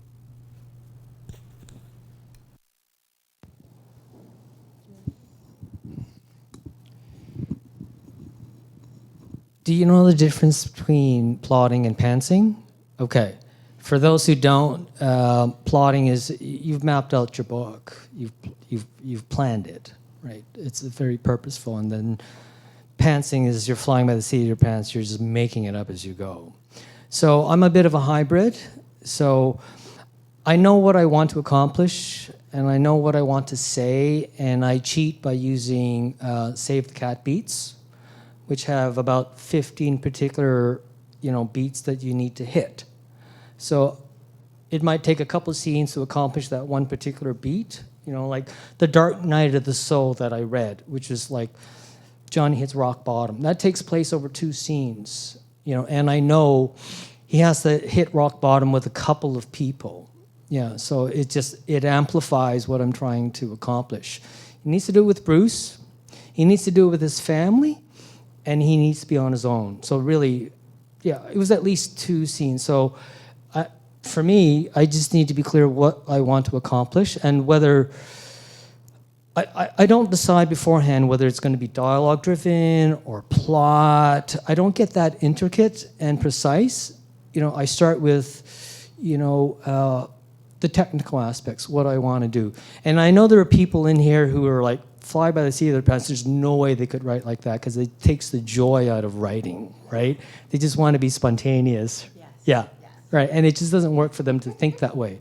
That's why I say I'm a bit of a hybrid. I may start with those 15 beats and how many scenes in each beat, and I will map it out, but once I start writing it, it goes out the window. But I do know I need to have this at this particular point. Dark Night of the Soul has got to be at 75% of the way, give or take a little bit. So it's a bit precise, and you might think it's constricting, but everybody writes differently. I'm guessing these guys fly by the seat of their pants. Yeah, I wrote a love triangle, and I didn't know who ended up with who until and that's why no one else can tell either when they're reading the book. They're like, I have no idea what's going to happen. I'm like, same, friend. But the nice thing, I'm a dialogue-based writer, so I almost write, Never Met Her was a short story originally, and then it kind of accordioned out words. So I had an idea of kind of the schedule of the wedding, and I wrote the scenes accordingly. But I almost write a lot of my early chapter drafts like a screenplay, because to me, it's a very talky book. Dialogue is the most important to me. I used to get a lot of writing feedback where Michael Winter or whoever was reading my work at Guelph would be like, where are they sitting? Are they on under a bridge? Where's the setting? And I was like, I don't care about that right now. I am writing the words and the action. And so I often start with that. And then I go back and I'm like, if I'm trying to visualize this, what's missing from the scene? And I flesh out a lot of the emotional beats. There's pauses, there's more scenery, but I start with the dialogue because to me, that's what's kind of driving the scene most of the time, especially in like character-driven fiction. So yeah, that's my trick. I don't know if I have a trick. Those are great tricks. I will jot those down. I don't think I specifically write out to start with dialogue or setting, but I always start with a goal. Like I'm like, why am I writing this scene? Is it to get the character to discover something about themselves? Is it to get the character from point A to point B? Is it to get these characters to meet up? And whatever the goal is, I make sure to write that down on the top of the page, and then just go from there. And then I look back to the top and just remind myself, did I accomplish the initial goal that I set out? And I do that for every scene so that I don't end up rambling for no reason, because that can happen. I am a bit of a pantser too, but I have to pare back and make sure I have got my character to where they need to go, either internally or externally. Glad to have fellow writers here. That's awesome. Thank you. Questions are the best. Yeah. Okay. Oh, there's 3 more questions. Okay. Yes. Could you guys all elaborate a bit more about humor and trauma? The reason I'm asking is you touched upon it earlier. You said that is partially personality driven. That when you said that's probably why it comes out that way, more sarcastic and whatever. And I think the two of you also said that. But I'd like to know whether it's mostly personality driven, or also is it because given the times that we live in, that it is much more accessible to people using humor. So I'm wondering, which is it more of these days, or is it both? And maybe people aren't interested in trauma stories unless it's humorous now. That's what I was curious about. Yeah, that's a good question. I think it's a bit of both. I think our writing has to come from who we are as people and our personalities and how we naturally like to write. But I think it's also knowing what other people want to read. I know I gravitate towards more lighthearted books that can crack a joke or put a film of humor and satire over top more serious issues. I think there is a appetite for more lighted-hearted books. Not that we don't want to read more about serious subject matters, but just more lighthearted takes. I mean, there's a lot of serious news out there. There are a lot of serious books out there, and I think part of us being drawn to humor is that we just want to provide an antidote to all the seriousness. And that's not to say that we revoke our responsibilities to be informed about important subjects, but I think it's naturally just what I personally gravitate to, and I think how Leanne and Wayne also gravitate towards. Can I also say humor is deep knowledge too? It's serious stuff. It's not something that's aside or erasing of trauma. I think that it is very much part of it. So I think for me, I'm sorry, I'm not really supposed to answer questions. No, we love it. Humor humor is such an important part for me as well, because it is, in life, it makes a lot of things bearable. It makes meaning, it's agency and its power back, right? And so I think for me, the writing has to be funny. There has to be something there that shows we're alive, that we have relationships, and yeah. No, that's a great answer. It gives it because also it gives it more levels to play with. So the highs are high, the lows are low, and you're taking your reader through all of that, which is how we live our lives too. Like we're not one note people. I'd also say for my book, when I was in the hospital, I wanted to read about bipolar disorder, and my doctors were like, "Well, you can't because it will send you into a depression."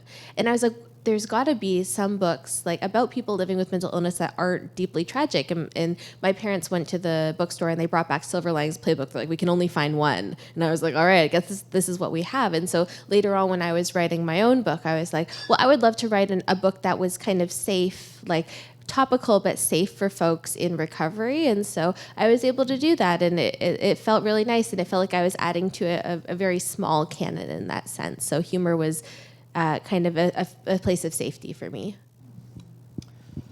Ooh, I would have to. I didn't purposely try and be funny and satirical in any of my books, and in each of my books, they're what I like to call voice-driven, and sometimes the voice is particularly satirical, particularly funny and innocent, or particularly hard and raw and edgy. I have to be honest; it doesn't sell as well, But I wasn't. I wrote this, The Family Code, not to get a Netflix deal. I wrote it because I needed to write it, because I was working through 35 years as a social worker, my mother's death. There's definitely humor in it, just like there is in everything, but I think you write and you read depending on what feels comfortable for you. Like, typically my reading lane doesn't include rom-coms or nail salon stories, but conceptually I love them. And I picked them up when they came out, and because I also want to support BIPOC writers. But in my next project, I don't know what the tone's going to be. It's gonna be whatever tone I need to use that works for the story. And maybe it'll be darkly satirical, funny, biting, or maybe it'll be really serious. I don't know yet. I don't approach it with that sort of. I haven't planned it out yet. It's just whatever feels right for me at the time when I'm writing.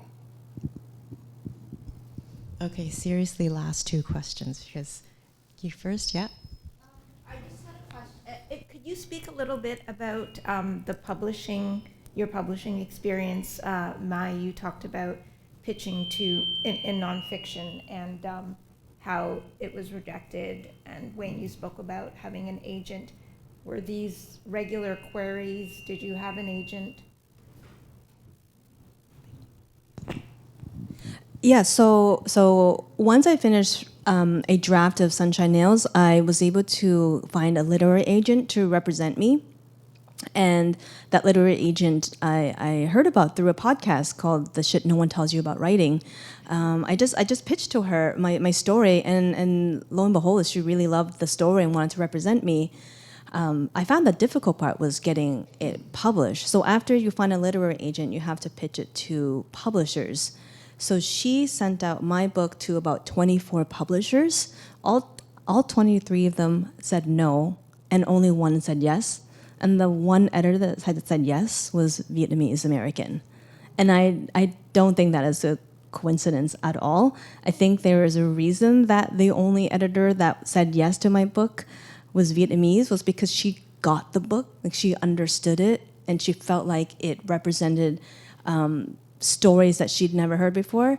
So I think my book just didn't resonate with some of the other editors. So I'm grateful that there's diversity in the author space, but there is such a lack of diversity up in the publishing space. Because had it not been for my editor taking time out of her day to read my book, I don't think this book would have gotten published, or we would have been in subsequent rounds of pitching and pitching. And so, yeah, Leanne mentioned this earlier, and I think Wayne mentioned earlier, but there is significant barriers to getting published.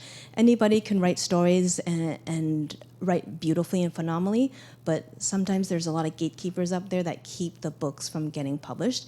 And we are just the lucky ones that get published. There are so many manuscripts that are rejected constantly, and it's not to say that they are poorly written.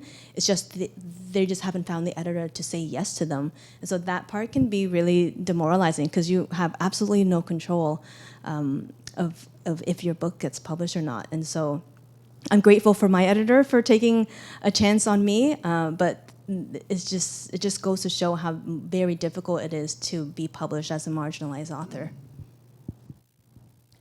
I'll talk a little bit about getting an agent. So one thing that my students ask me a lot are like, what can I do to get an agent? And I didn't write hardly any fiction before I wrote this book, but I did have a lot of bylines as a nonfiction writer in literary journals. I wrote for magazines and newspapers sometimes.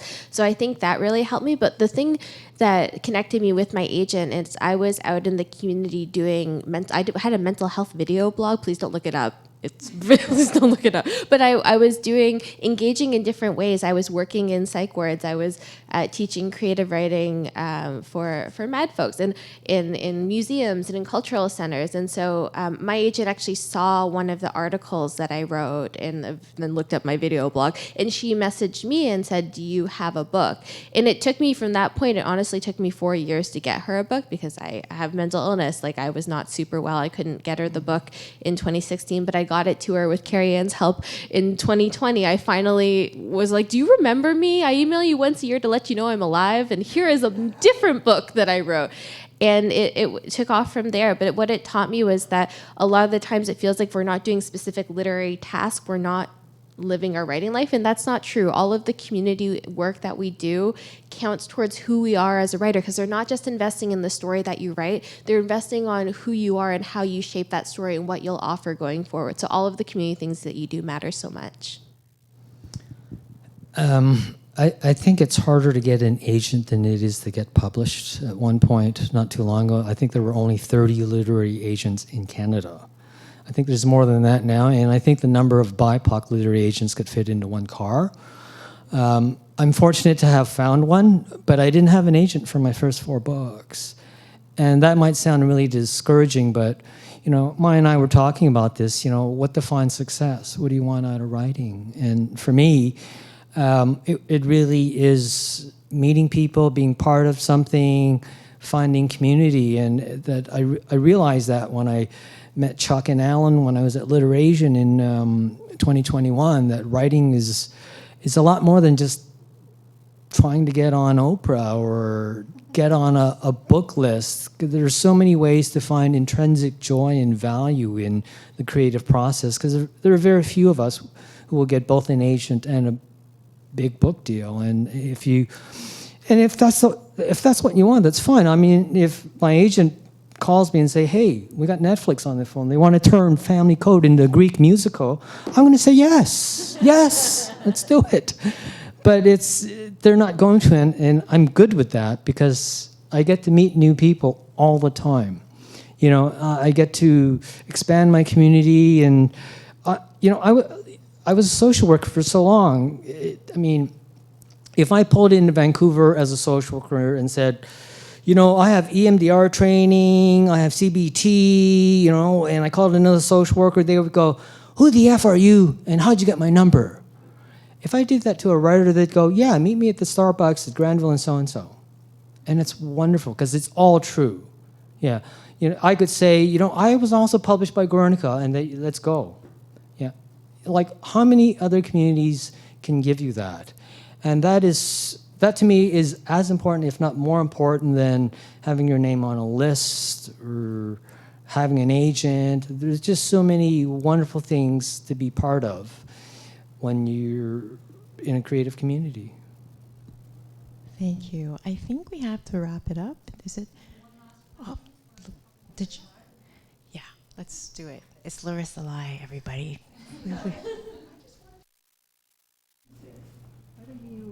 How you imagine, do you actively think about who your audience is, and how do you think about them? Are you writing for somebody specific when you're writing, or a specific audience when you're writing?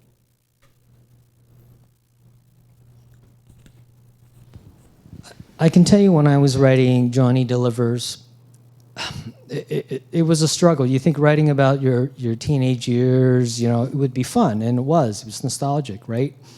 But it was also really aware of other Chinese readers who wouldn't be happy about me talking again about Chinese restaurants, emotionally distant parents, intergenerational trauma, lack of communication, Chinese restaurants, Chinese gangs, and all that stuff.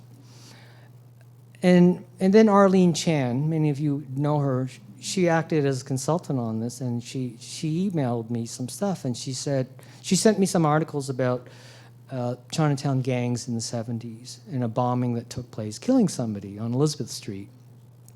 And I thought, I just have to write the story, and if some people don't want to revisit tropes or stereotypes, then so be it. But I don't know anybody in the 70s in my community who was working in a yoga studio. they were all in restaurants, all right? And everybody would say, yeah, my parents, they were great providers, but we never sat down and talked about this, and that. It just wasn't the way anybody rode. So, you know, and I struggled with that because I knew my Chinese audience of second-generation writers and readers might cringe. So I had to be very strategic and use the satire, which allowed me to really convey my messages and approach things. That made it a little more, gave it the edge it needed, and just turned it into something that was a little more palpable. But yeah, I was very much aware of my audience, and I'm very much aware that Johnny Delivers is an entry point for a lot of people who don't understand Chinese history and Chinese community, but it's also reaffirming for other Chinese who like, yes, yes. Yeah, I think I wanted Never Been Better to be really accessible to folks who might have not had the language to talk about mental illness in their families. And so it's an easy read, and that is, I wanted that because I wanted more people to engage with something that is difficult to talk about. And that's why there's so many different characters who like have different perspectives on what it means to live with mental illness, because it allows for those stories to kind of bump up against each other instead of it just being like there's one easy solution, because there is not. But if we have shared language, we can start a conversation. Yeah, I definitely thought about writing. I pictured like my cousins in Florida, like Jacksonville, Florida, reading my book. Like I picture my siblings who don't read at all, and they read, and having them read the book. So I wrote with them in mind. But I think as authors, we always have to think about other audiences too. I won't lie and say I didn't think about what white readers might think. You know, when I wrote, there's some dialogue written in Vietnamese, and I'd cross it out and then write it again, and then cross it out and be like, will they understand? They won't understand this, you know? And so I fought with that a lot too. Like, who am I writing for? Like, obviously, as authors, we want to write for as wide net of as possible of audiences, but I also want to stay true to myself and write intimately to my cousins and my siblings and my parents as well too. And so it's a hard struggle to try to please all audiences. And I think I try to find a happy medium there in trying to cover all grounds.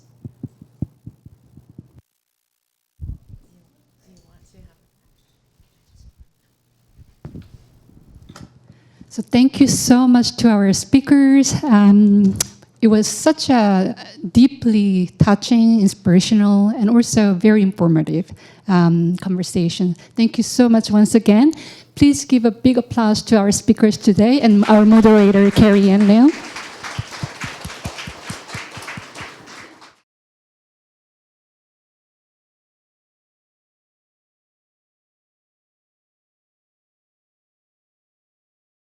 So Infusion is a Ricepaper Anthology, a collection which amplifies the voices of Asian Canadian authors and writers from the Asian diaspora. And the event will be featuring readings by contributing writers Gary Eggkent, Linga, Mi Han Han, Amardeep Khan, Hannah Kim, Victoria Sa, and Justin Timbo. And their work thoughtfully explores themes of identity, belonging, resilience, and creativity, capturing the rich and diverse experiences of Asian communities in Canada and beyond. So thank you everyone for being here today. My name is J.F. Garrard, and I'm the publisher of the Infusion Anthology in partnership with the Asian Canadian Writers Workshop and Ricepaper magazine. I'd like to thank University of Toronto and the Cheng Yu Tung East Asian Library's Hannah Kim for making LiterASIAN Toronto possible. So thank you to everyone at U of T. I first heard of Ricepaper magazine and LiterASIAN in 2014 after I self-published an East meets West vampire book called The Undead Sorceress. I couldn't find an agent and publisher because I was told that East Asian vampires don't exist, and the marketing people didn't know how to deal with me. So I did a Kickstarter. I published my book, and I started a publishing company called Dark Helix Press to help other people in the same boat who are frustrated with the publishing industry. Since then, we've done a few Ricepaper books. So Infusion is actually the 4th book I've done with Ricepaper magazine. And each book is like a child. A community comes together to create it. We have the writers, the editors, the cover artists, the cover designers, and the publisher coming together at the right place and the right time to create an anthology. And it's magic when the final product is pushed out the door. And it's not surprising that none of us have become rich publishing Asian Canadian books. It's a very niche area. And every few years, when we have the money that we scrape together, we publish a book. And we think it's important to create something that can go into Canada's National Library archives, and it's a reminder to future generations that we existed, and we left behind a legacy of words for them, which they may or may not read. That's okay. So in Infusion, the book delves into challenges faced by the Asian diaspora in new lands in the form of short fiction and poetry. And I'd like to thank all the writers that were brave enough to share their stories with Ricepaper, and to also thank the editors for polishing up their words to make the words the best they can be. We're giving away one copy through a digital raffle, which is on the dark helix table at the back. If you want to buy a copy, there's the U of T table. So we're doing a digital raffle, so I'll hand this around. It's for people with phones. I know, I'm sorry. So if you scan it, you can enter the digital raffle, and then once all the readings are over, we will give away the book. So we have one copy to give away. So I'll hand this to Alan. And I'd like to thank everyone, last but not the very least, to everyone in the audience for coming, because without you, there is no point in us being here, and readers are our VIPs today. So with no further ado, so I'll be moderating and introducing each writer as they come up to do their reading, and then Alan Cho, the executive editor of Ricepaper magazine, will, oh sorry, did I mess up the screen? Oh, Alan Cho will coordinate reading out the bios. So our first reader today is Gary Eggkent. And Gary is a Chinese-Canadian writer whose short stories have appeared in publications such as Asianadian, Many Mouthed Birds, and Ricepaper magazine. His widely anthologized piece, Why My Mother Can't Speak English, remains one of his most recognized works. He has also co-authored textbooks, including essays Do's and Don'ts for Oxford, Canada, and more recently, he has begun exploring the horror genre. So welcome, Gary.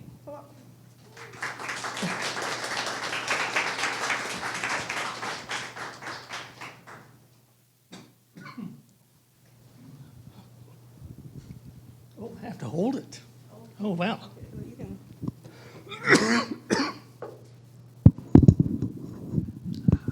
Oops, this is the other way. Yeah. Okay, thank you. Tap, tap. I'm just reading an excerpt from 2 tins of dry smelts that I wrote down about a few years ago. And it's a story about preserving fish and about, the past and all things Chinese. But anyways, since I only have 5 minutes, I better start reading the story. I remember the time when we went smelt fishing. It was early spring and the weather was still cold, but the snow had melted. I was 6.5 years old and had been in Gamsan for about a year after my mother and I were permitted to emigrate from Hong Kong. My father was an avid fisherman in his spare time, and he wanted to acquaint his son to the life here in the Western world. After a hard winter, he wanted to show me what spring was like. We were going to Parry Sound off the Georgian Bay area, some 150 miles southwest of Thibault Falls. There would be a smelt run that week. The mature fishies were ready to spawn, and my father did not wish to miss this harvest. He had been doing this annually even before World War II, when a customer at the Panama Cafe introduced him to this sport. It is easier than catching pickerel or pike with a fishing rod, he said. You just run a net in the river and scoop up the smelts. No limits on smelts.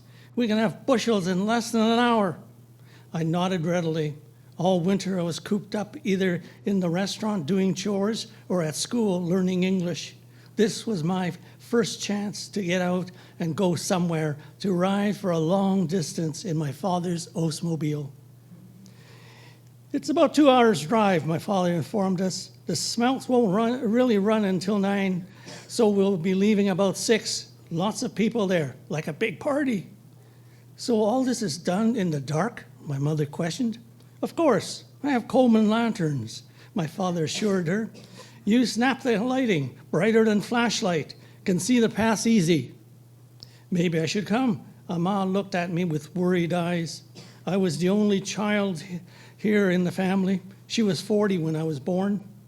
I was afraid that I would lose my chance at fun, adventure, something to contribute to the class when it was time to did it and tell it. I was sure that none of my classmates had ever gone to a smelt run in Parry Sound, on a school night at that. The smelt run in Parry Sound was an annual event that brought all sorts of people together. Some came to socialize as they would in winter ice fishing, the camaraderie, the drinking and carousing, the good times. The smell of beer and whiskey was strong, and my mother commented on the rowdiness of the fishermen and women. My father had a hard time finding a spot to park the car. He muttered that he should have come earlier. You don't want to lug a bushel of smelts to the parking lot or even up the rocky incline, he explained. I hope to fill 5 or 6 bushels. I'm strong, I said confidently. A bushel of wet, writhing smelts weighs more than you do, he laughed.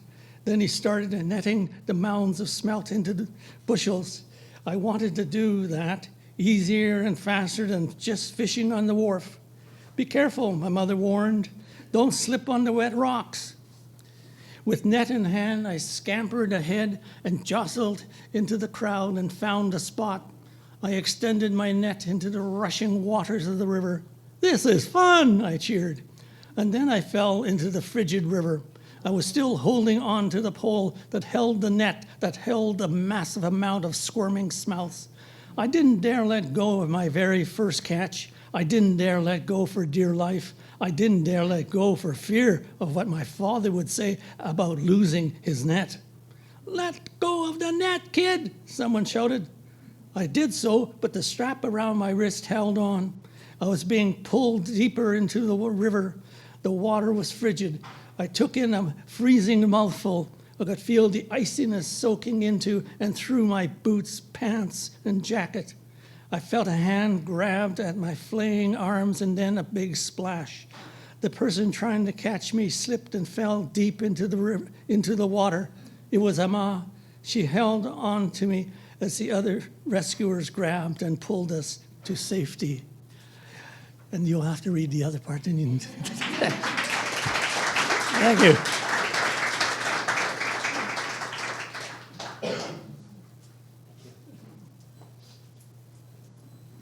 Hi, everyone.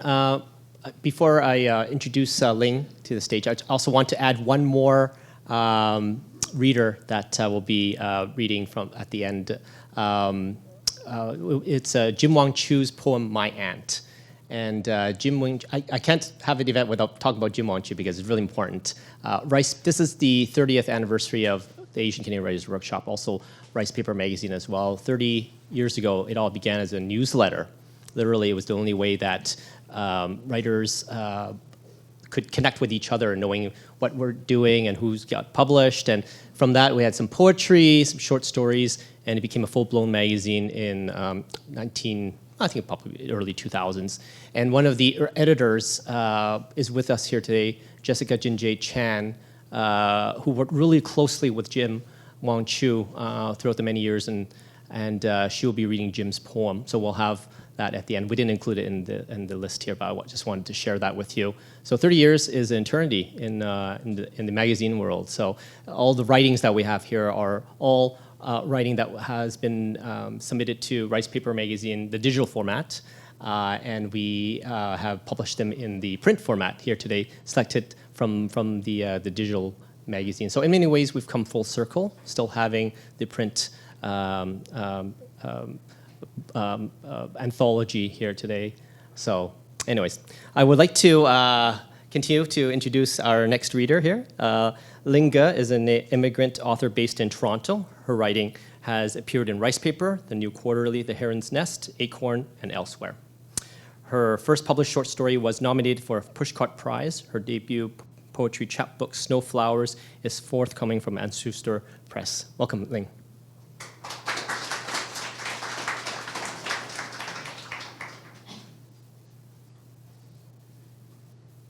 Hi, everyone. So I'm Ling. I'm a first-generation Chinese immigrant author based in Toronto. I came here for high school in 2007 with my parents. After we came here, 3 weeks later, my father went back to China. And 3 years later, after I entered U of T, my mother went back to China. During my studies, I noticed that first-generation Chinese immigrant students were the quietest students in class, especially in English class. Then I started to wonder how many first-generation immigrants came here and then left, as if they never came. After I started working as a full-time statistician in the public sector in Toronto, I started writing and publishing my stories and poems. And I wrote this story during COVID. However, it's not only a story inspired by COVID, but also a metaphor for untold truth. She left as if she never came. It's been a year since COVID-19 restrictions prevented Minghua Zhang from leaving the Lee's house in North York. Tears welled in her eyes and trickled down her skinny cheeks as she stared at the blood glucose meter in the kitchen. She no longer wanted to live like how she had lived in the past. She discontinued her high school education as an international student to marry the Lee's ne'er-do-well son in exchange for a betrothal gift. She did it for her parents. They kept pressuring her to give them a return on their investment for her education in Canada. The Lees were good to her at first, but after she gave birth to Sam last year, they've only let her eat their leftovers. And now, she has developed low blood sugar. She couldn't take it anymore. She wanted to leave.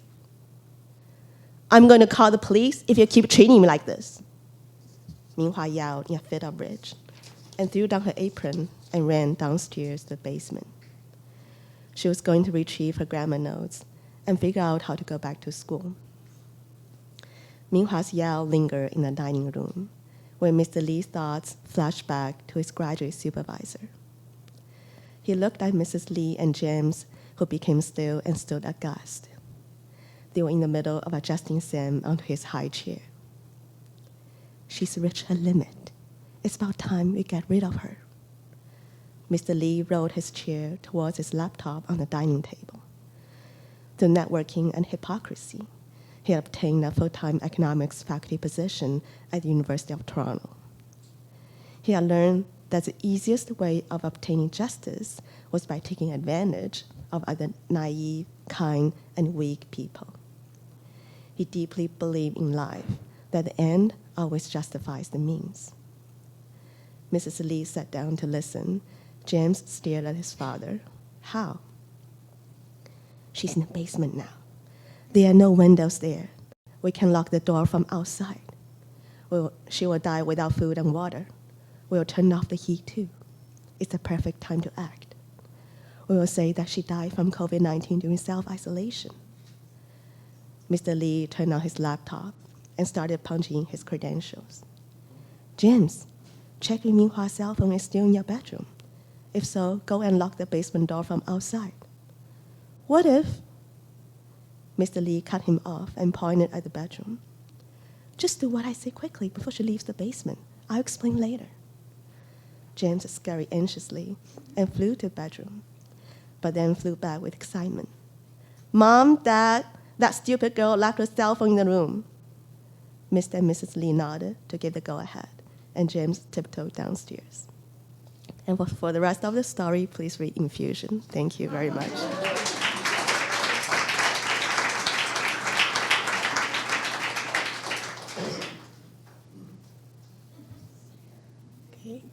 Mihan Han was born in Mudanjiang, China, and as a child journeyed with his parents to the United States before eventually putting down roots in Canada. Though he briefly considered a writing career in his youth, he, like many in the stereotypical Asian narrative, acquiesced to his parents' wishes and became a physician. He now practices internal medicine in Scarborough and writes poetry on the side, with work appearing in the publications such as Ricepaper magazine. Also a composer and songwriter, he releases music under the name Lucius Eason, available on all major streaming platforms. So welcome. Oh, someone that, fulfilled the dream of his parents here. So.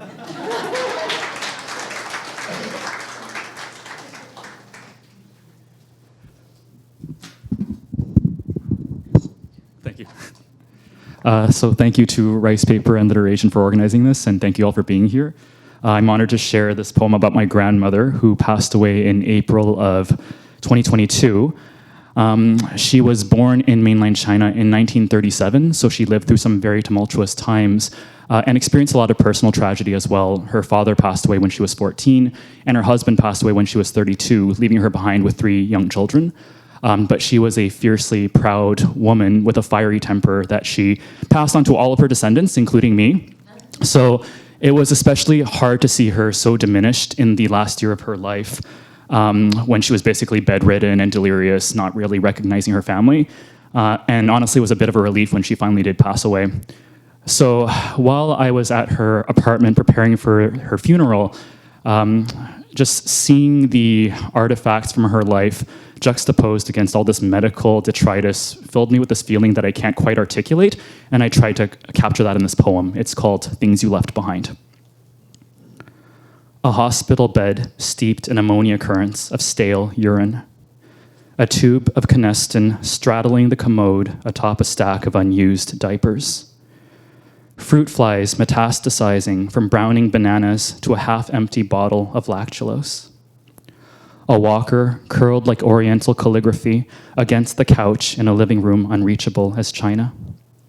A parchment of dust covering mahjong tiles, precious as tiger bones, portending your fate. Ghosts keening behind glass walls, guarded by Buddha and a jade elephant. The communists who seized your property, leaving behind rations of rice and flour and a little red book to feed 3 hungry mouths. Tobacco-stained fingers molding pork and chive dumplings, pregnant as unspoken words of love.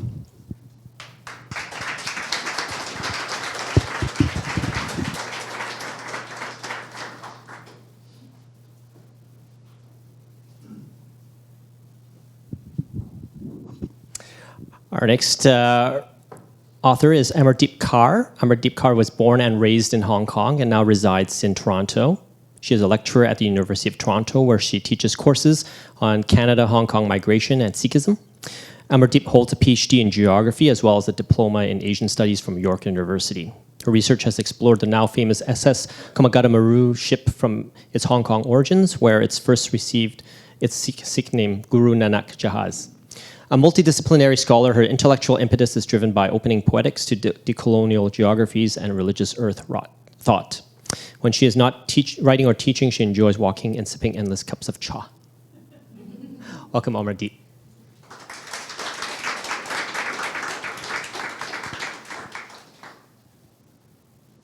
Thank you.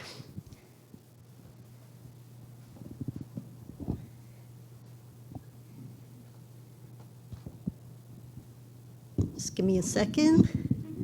There we go. Okay, hi everyone. My poem, so I'm going to be reading a poem. The poem is titled Late Night Conversations with a Cockroach.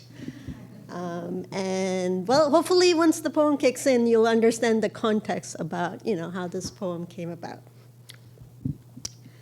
Shh, our little secret. Many nights I slept with you on the Kowloon floor. Then why would I be bothered by you underneath the sinks and cracks of my Regent Park neighborhood? In Chimcha Shui, I'd wrap my little tired body tightly in layered blankets, my head and face fully covered. My parents worried I would suffocate in sleep.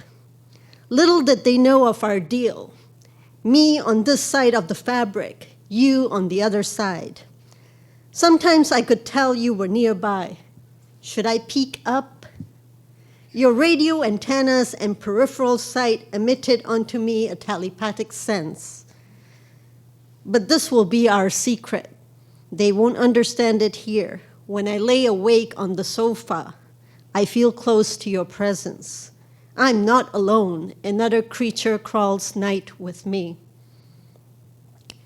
Now the Darwins have hoarded box stores, but they still won't wear a face suit. Do they not know if COVID doesn't flatten soon, it will be you and not them eating all this food? So I cannot help but ponder, if we reach such a moment, would I ever attempt to boil you and make roach soup? Humans may perish, and you may be the only ones left. Make me a promise and crawl up to the night desk. Punch the keys with those long feelers, all that I could not write. Let world know of once a species that killed each other extinct, but whose stories you carry now in your genes. Cockroaches, cockroaches, the policeman yells. When Darwin created race, he threw you bottom of the table as well. Now all wannabe urban states send blue troopers wearing Terminator vests, vapor, projectiles, barbed wire, cannons, guns, bullets, tasers, tanks. Blood drips, eyes burnt, throats squeezed, skin feelers kicked and ripped. But we are roaches, black, brown, red, yellow, opaque and transparent. No traps nor nukes, no law can change our breeding truth. During lunch, we strike, flowing with water, thrive, gas, retreat, disaster, adapt. Along pipes, merge. With night, we fly, serpents, birds, insects, and now hybrid human selves. Thank you.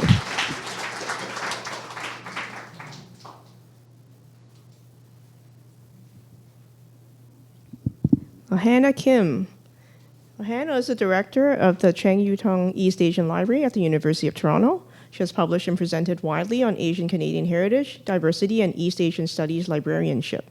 In 2009, she co-launched the Korean Canadian Heritage Archives with the University of British Columbia. Hannah contributed a chapter to creating an inclusive library and edited Asian Canadian Voices, Facets of Diversity. She is also the translator of Love is the Pain of Feverish Flowers. Her translations and poetry have appeared in Ricepaper magazine and other publications. Hannah served as the president of the Council on East Asian Libraries from 2020 to 2022, and her work has been recognized with the Samsung Life Bichumi Women's Special Award and the Korean Canadian Heritage Award. So, Hannah.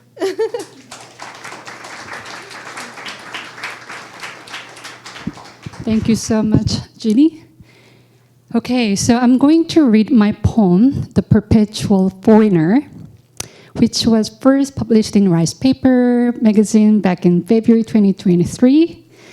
I started writing this poem in the middle of the pandemic and finished it around the end of 2022. That was when anti-Asian racism had become especially visible and painful, more than I had seen in a long time. But the feelings in the poem aren't new.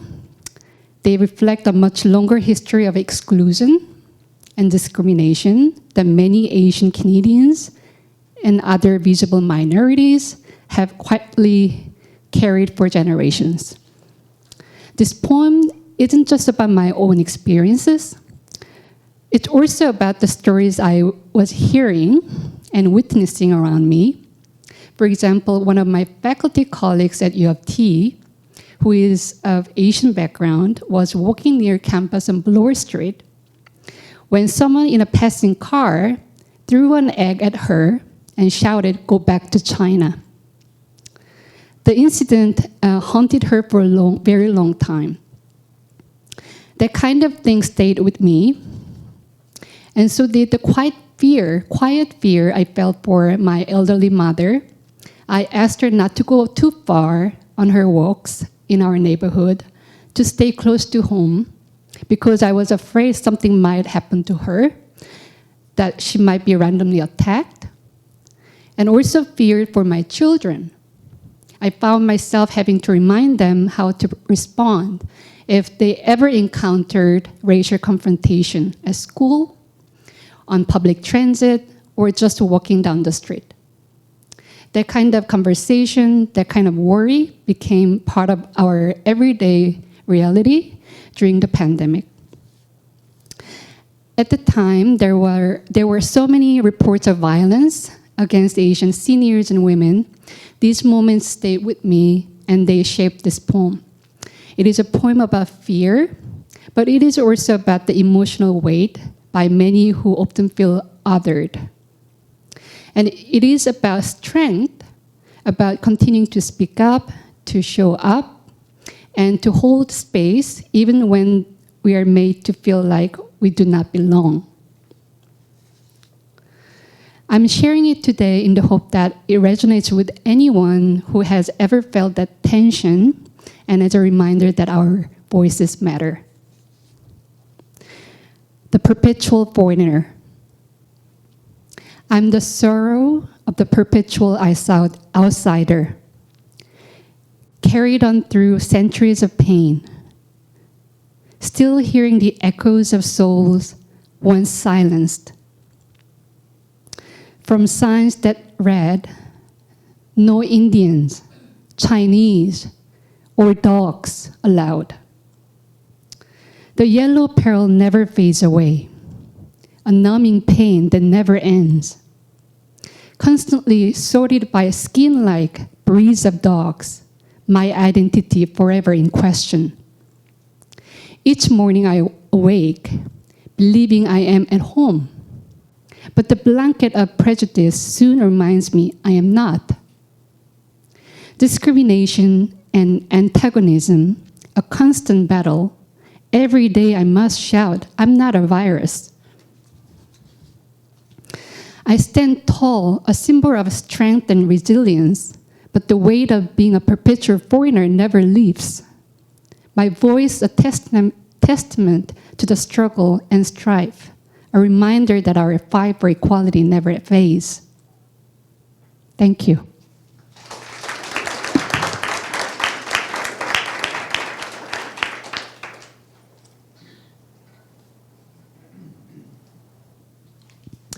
Victoria Sa is a Burmese Karen Canadian writer and poet. She holds a BA in English and Creative Writing from York University. Her favorite genres to write are contemporary romance and comedy. Centering themes of self-identity, she aims to weave Burmese Karen culture into her work, creating spaces of both solace and humor.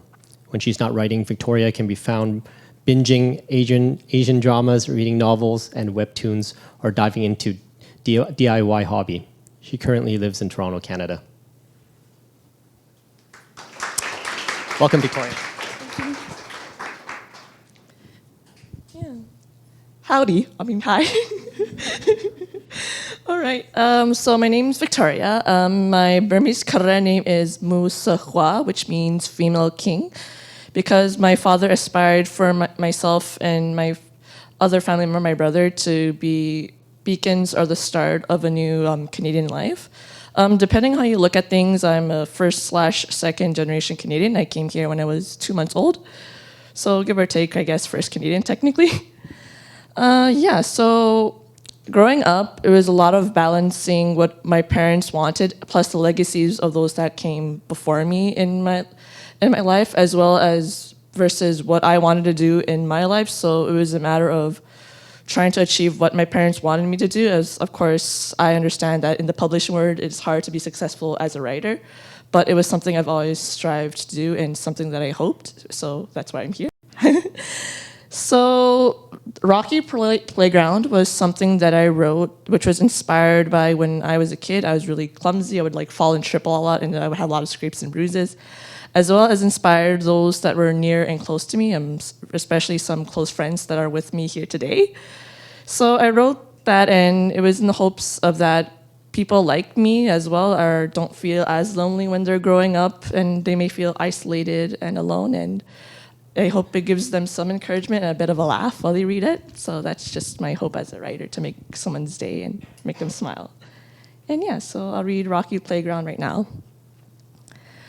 Look at this rocky playground where we scraped knees to leave them bleeding, then outgrown the stagnant navy blue and white uniforms, blown to different directions, flying away, until divine intervention brought us back together, no longer naive, yet longing to be free, to do childish misfits and deeds, etching chalk graffiti of our hopes and dreams that remained temporarily, when reality reigned and washed them down the drain, and we remained playing nameless games on asphalt terrain.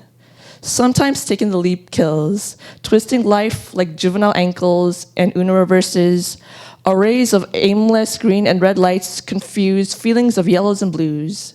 Fear breeds a barrier from traversing outside the track lines, stuck hopscotching on a single foot into uncharted territory, returning defeated to square one on this once familiar school property.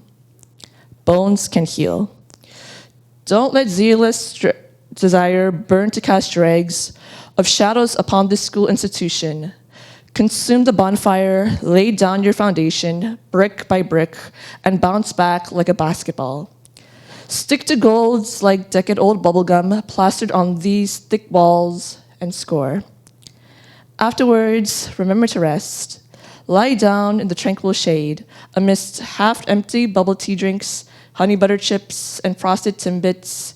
Admire the radiant skies in this safe space, but beware of incoming balls that still could hit your face. Thank you.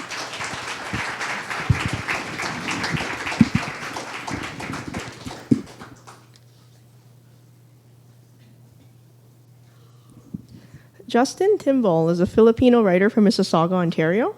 His work has appeared in this magazine, CV2, the Ampersand Review, the League of Canadian Poets, and elsewhere. A while back, he was longlisted for the CBC Poetry Prize and shortlisted for the Foster Poetry Prize.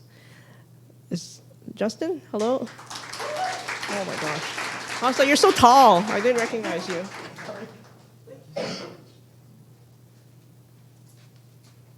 Hi. I don't really need to fidget with this, but it makes me feel like a rock star. So, I'm just going to read the one poem, and she's quite short, so I'll probably spend the rest of the 5 minutes rambling. I'm just kidding. It took me a while to kind of understand this. I think you guys kind of get what I mean. But I guess that just goes to show how important these communities and these programs are, and just a quick thank you to everybody and a congratulations to such an incredible thing that we're all doing.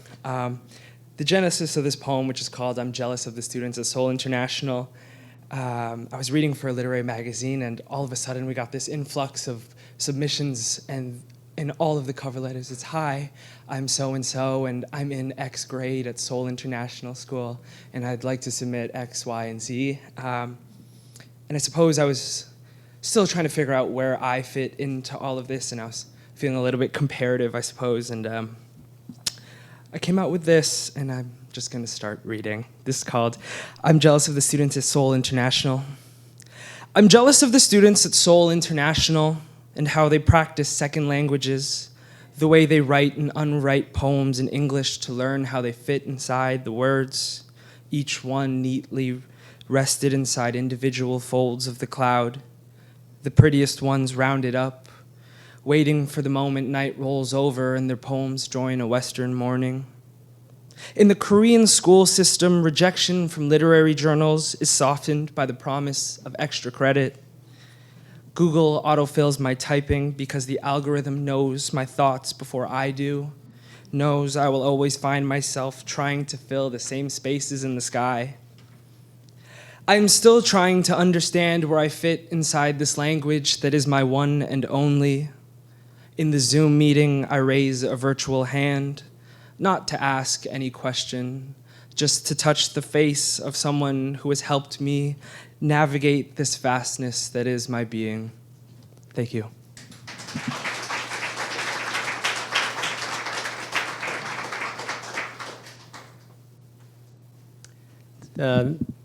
Next poem reading is very unique. It's from my friend and predecessor to Ricepaper, Jim Wong Chiu. He was the founder of the one of the founders of the Asian Canadian Writers Workshop, and also the first editor of Ricepaper magazine. He was the first that started this. Throughout much of his life, he was always working with new writers, emerging writers, and doing Ricepaper and doing a lot of community organizing. He never really had much time to do writing. He was one of the first Asian Canadian writers to have published, and it was a book of poetry called Chinatown Ghost in 1989. And since then, he really never had much time to write, though he actually has a lot of writing that when he donated his archives to UBC Library, there's a treasure trove of materials there that have been unpublished that, with the blessing of his spouse, Marlene, we're taking a look at some of these writings. And one of them is a poem called My Aunt. It talks about the complex relationship that Jim had as a paper son with his aunt, who took him in, and he was raised by his aunt in Vancouver, Canada. And the person that we'll be reading is Jessica Chan, who is a dear friend to Jim. First time I met Jim almost 20 years ago, I was volunteering at Ricepaper magazine. He threw this manuscript at me. He says, "Read this." I said, "What is it?" He says, It's a master's thesis by Jessica Chan. It's called Where the Rice Cooks. And I said, what's it about? Apparently it's a thesis about the first content management system of Ricepaper magazine. And really it's about the inner workings of how Ricepaper worked. Jessica was an editor in the early 2000s, and she knew everything about Ricepaper because she was not only an editor, but she actually created a lot of the documentation. And he said, this is a very important person. And when I reconnected with Jessica almost 20 years later, over Zoom, she showed me there was a picture of Jim in her office. She's a lawyer now at Torkin Mains. And I'm really happy to have her able to read Jim's poem and also talk a little bit about her time with Jim and also about the early days of Ricepaper magazine. So I'd like to welcome Jessica to the stage.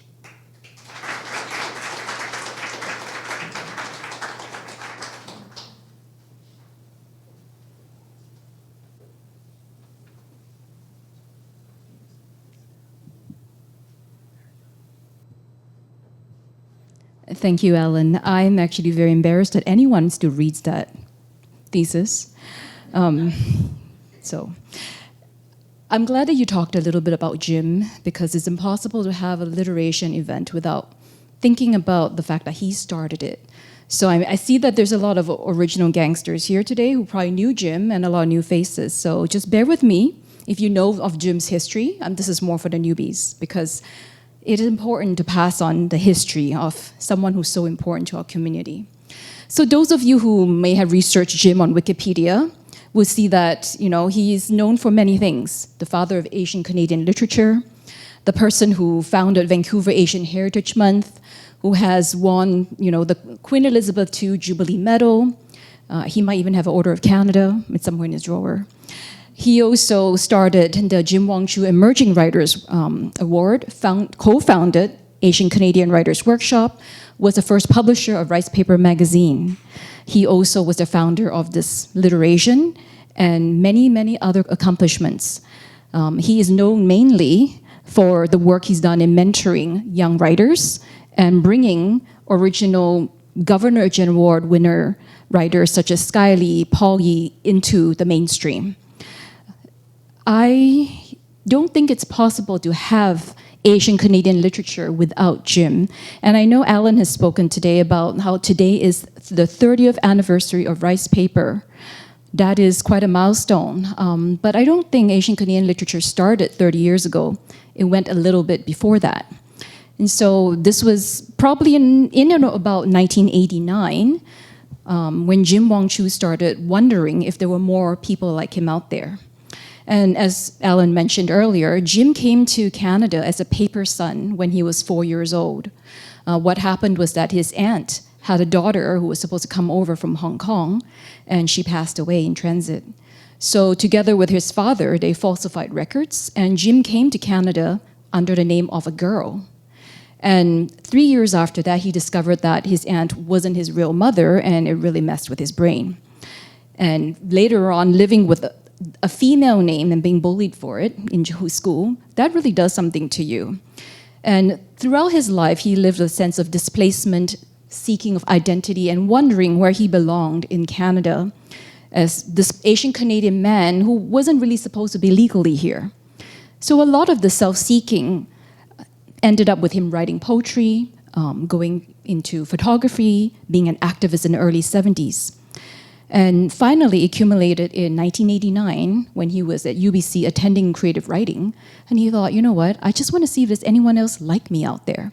So on this rainy afternoon, he goes into the library and starts looking through every literary magazine. And he told me later on, he said, I expected to find 5, 6 of us maybe. No, he found close to 20 or 30. And he was really excited because he said, this is the beginning of something. It's an actual culture. Like all the stories, there was a common thread, right? Identity, seeking, were throughout Canada. They're not all just in Vancouver. And yes, there was a lot of angst. There was a lot of anger. But more than anything, it was about this journey of trying to find, where do I belong? And I would say that Asian Canadian literature has always been there, even before 1989. But finding and identifying it and saying something exists, that started with Jim. And he didn't just stop there. He continued to nurture it. So I've mentioned various events, awards, etc. that he set up, right, to nurture this genre into what it is today. And Ricepaper, which was started in 1995, started as a e-zine, a newsletter, is now an e-zine, and became a fully published magazine in the early 2000s. So I met Jim when I was a kid. I had no idea I was a kid. I just thought it was so important. And Ricepaper at that point had been in publication for about 7 years, including the newspaper newsletter years. And the previous editor embezzled funds. And he ran off with everything, including all the staff. So Jim calls me up and he says, hey, I've got this project for you. And those of you who've worked with Jim know that he really likes to come to you with a project and say, hey, you know, I have this great idea. And you have no idea what you're sinking your time and money into, but you know, that's another story. So me being me, I met him in this Chinese restaurant because all good beginnings start in Chinese restaurants. And he said, you know, help me, right? We've got 5 people who remained, help me.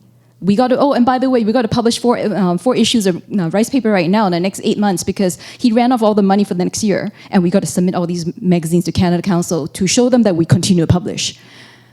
And I'm like a kid, I have no idea what I'm doing. So he said, Jessica, you need to learn to create magic from nothing. I did not understand what he meant. It took me years because this is what he's done, right? He's created a community from nothing when there's nothing. And when your culture is emerging, it is not sexy. It's messy, it's not glamorous, and oftentimes I was pissed at Jim because manuscripts would come in, not thesis, but manuscripts, or random papers, and he would say, oh, publish this. And I'll say, Jim, this is the story from another person who's angst up in interior BC. This one's from, you know, like Ontario. This one's from Nova Scotia. Like, they're not literature. And he said, Jessica, they are. It's a story that matters. Now you go make it actually publishable. But it is a story, and we are going to make it literature. Because the early days are very much about finding a common thread. So through Jim, I learned empathy. And I learned to observe and find the stories. Jim's strength and big, great talent wasn't necessarily in poetry or photography, though he was very good in all those things too. It was the charisma and the vision to bring a community together and tell you that it was worth it. I think if he had spent the time on his own arts, he probably would have been a Governor General winner or maybe a Booker Prize winner. But he chose to spend it on us. And those of you who know him, right, knew that he lived a life working blue-collar jobs. And he once told me, I do this not to make money, but so that I have the time to basically feed our community. The job is to feed myself because I need to, but the actual soul, my soul is being fed by the time I spend on our community. So I think that for a man who has identified the need to say, hey, we have a voice and we deserve to take up space. I think that's a theme that's been prevalent in today's readings. And that we actually need to voice it and say we're proud of it. That's an important thing to remember, especially in this current landscape where Canadian identity and our independence is constantly being challenged. We exist, we don't have to be the loudest, but just because we're not loud doesn't mean we're not worth it. And so, Jim's poem today is very much about his relationship with his aunt, and also about silent love. Silent love's sacrifice and stoic growth. And I can't think of a better poem to be reading than this one on the 30th anniversary of Ricepaper magazine.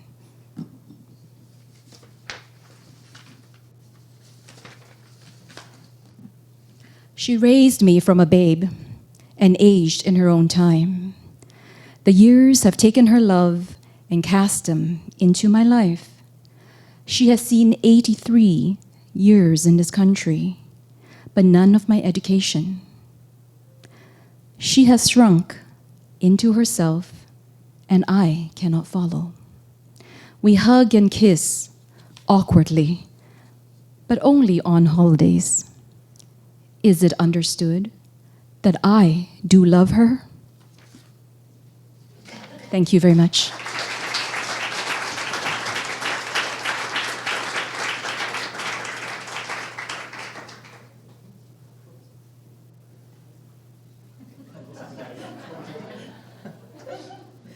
Okay, well, let's come full circle. I still remember meeting Jim and showing him Excel tables, and he was so excited to see technology. But yes, Jim has impacted our lives a great deal, and he asked me to volunteer with him before he died, and then he died, and then you came along and said, I'm the new Jim. I was like, okay. So here I am. So thank you very much once again for being a part of this.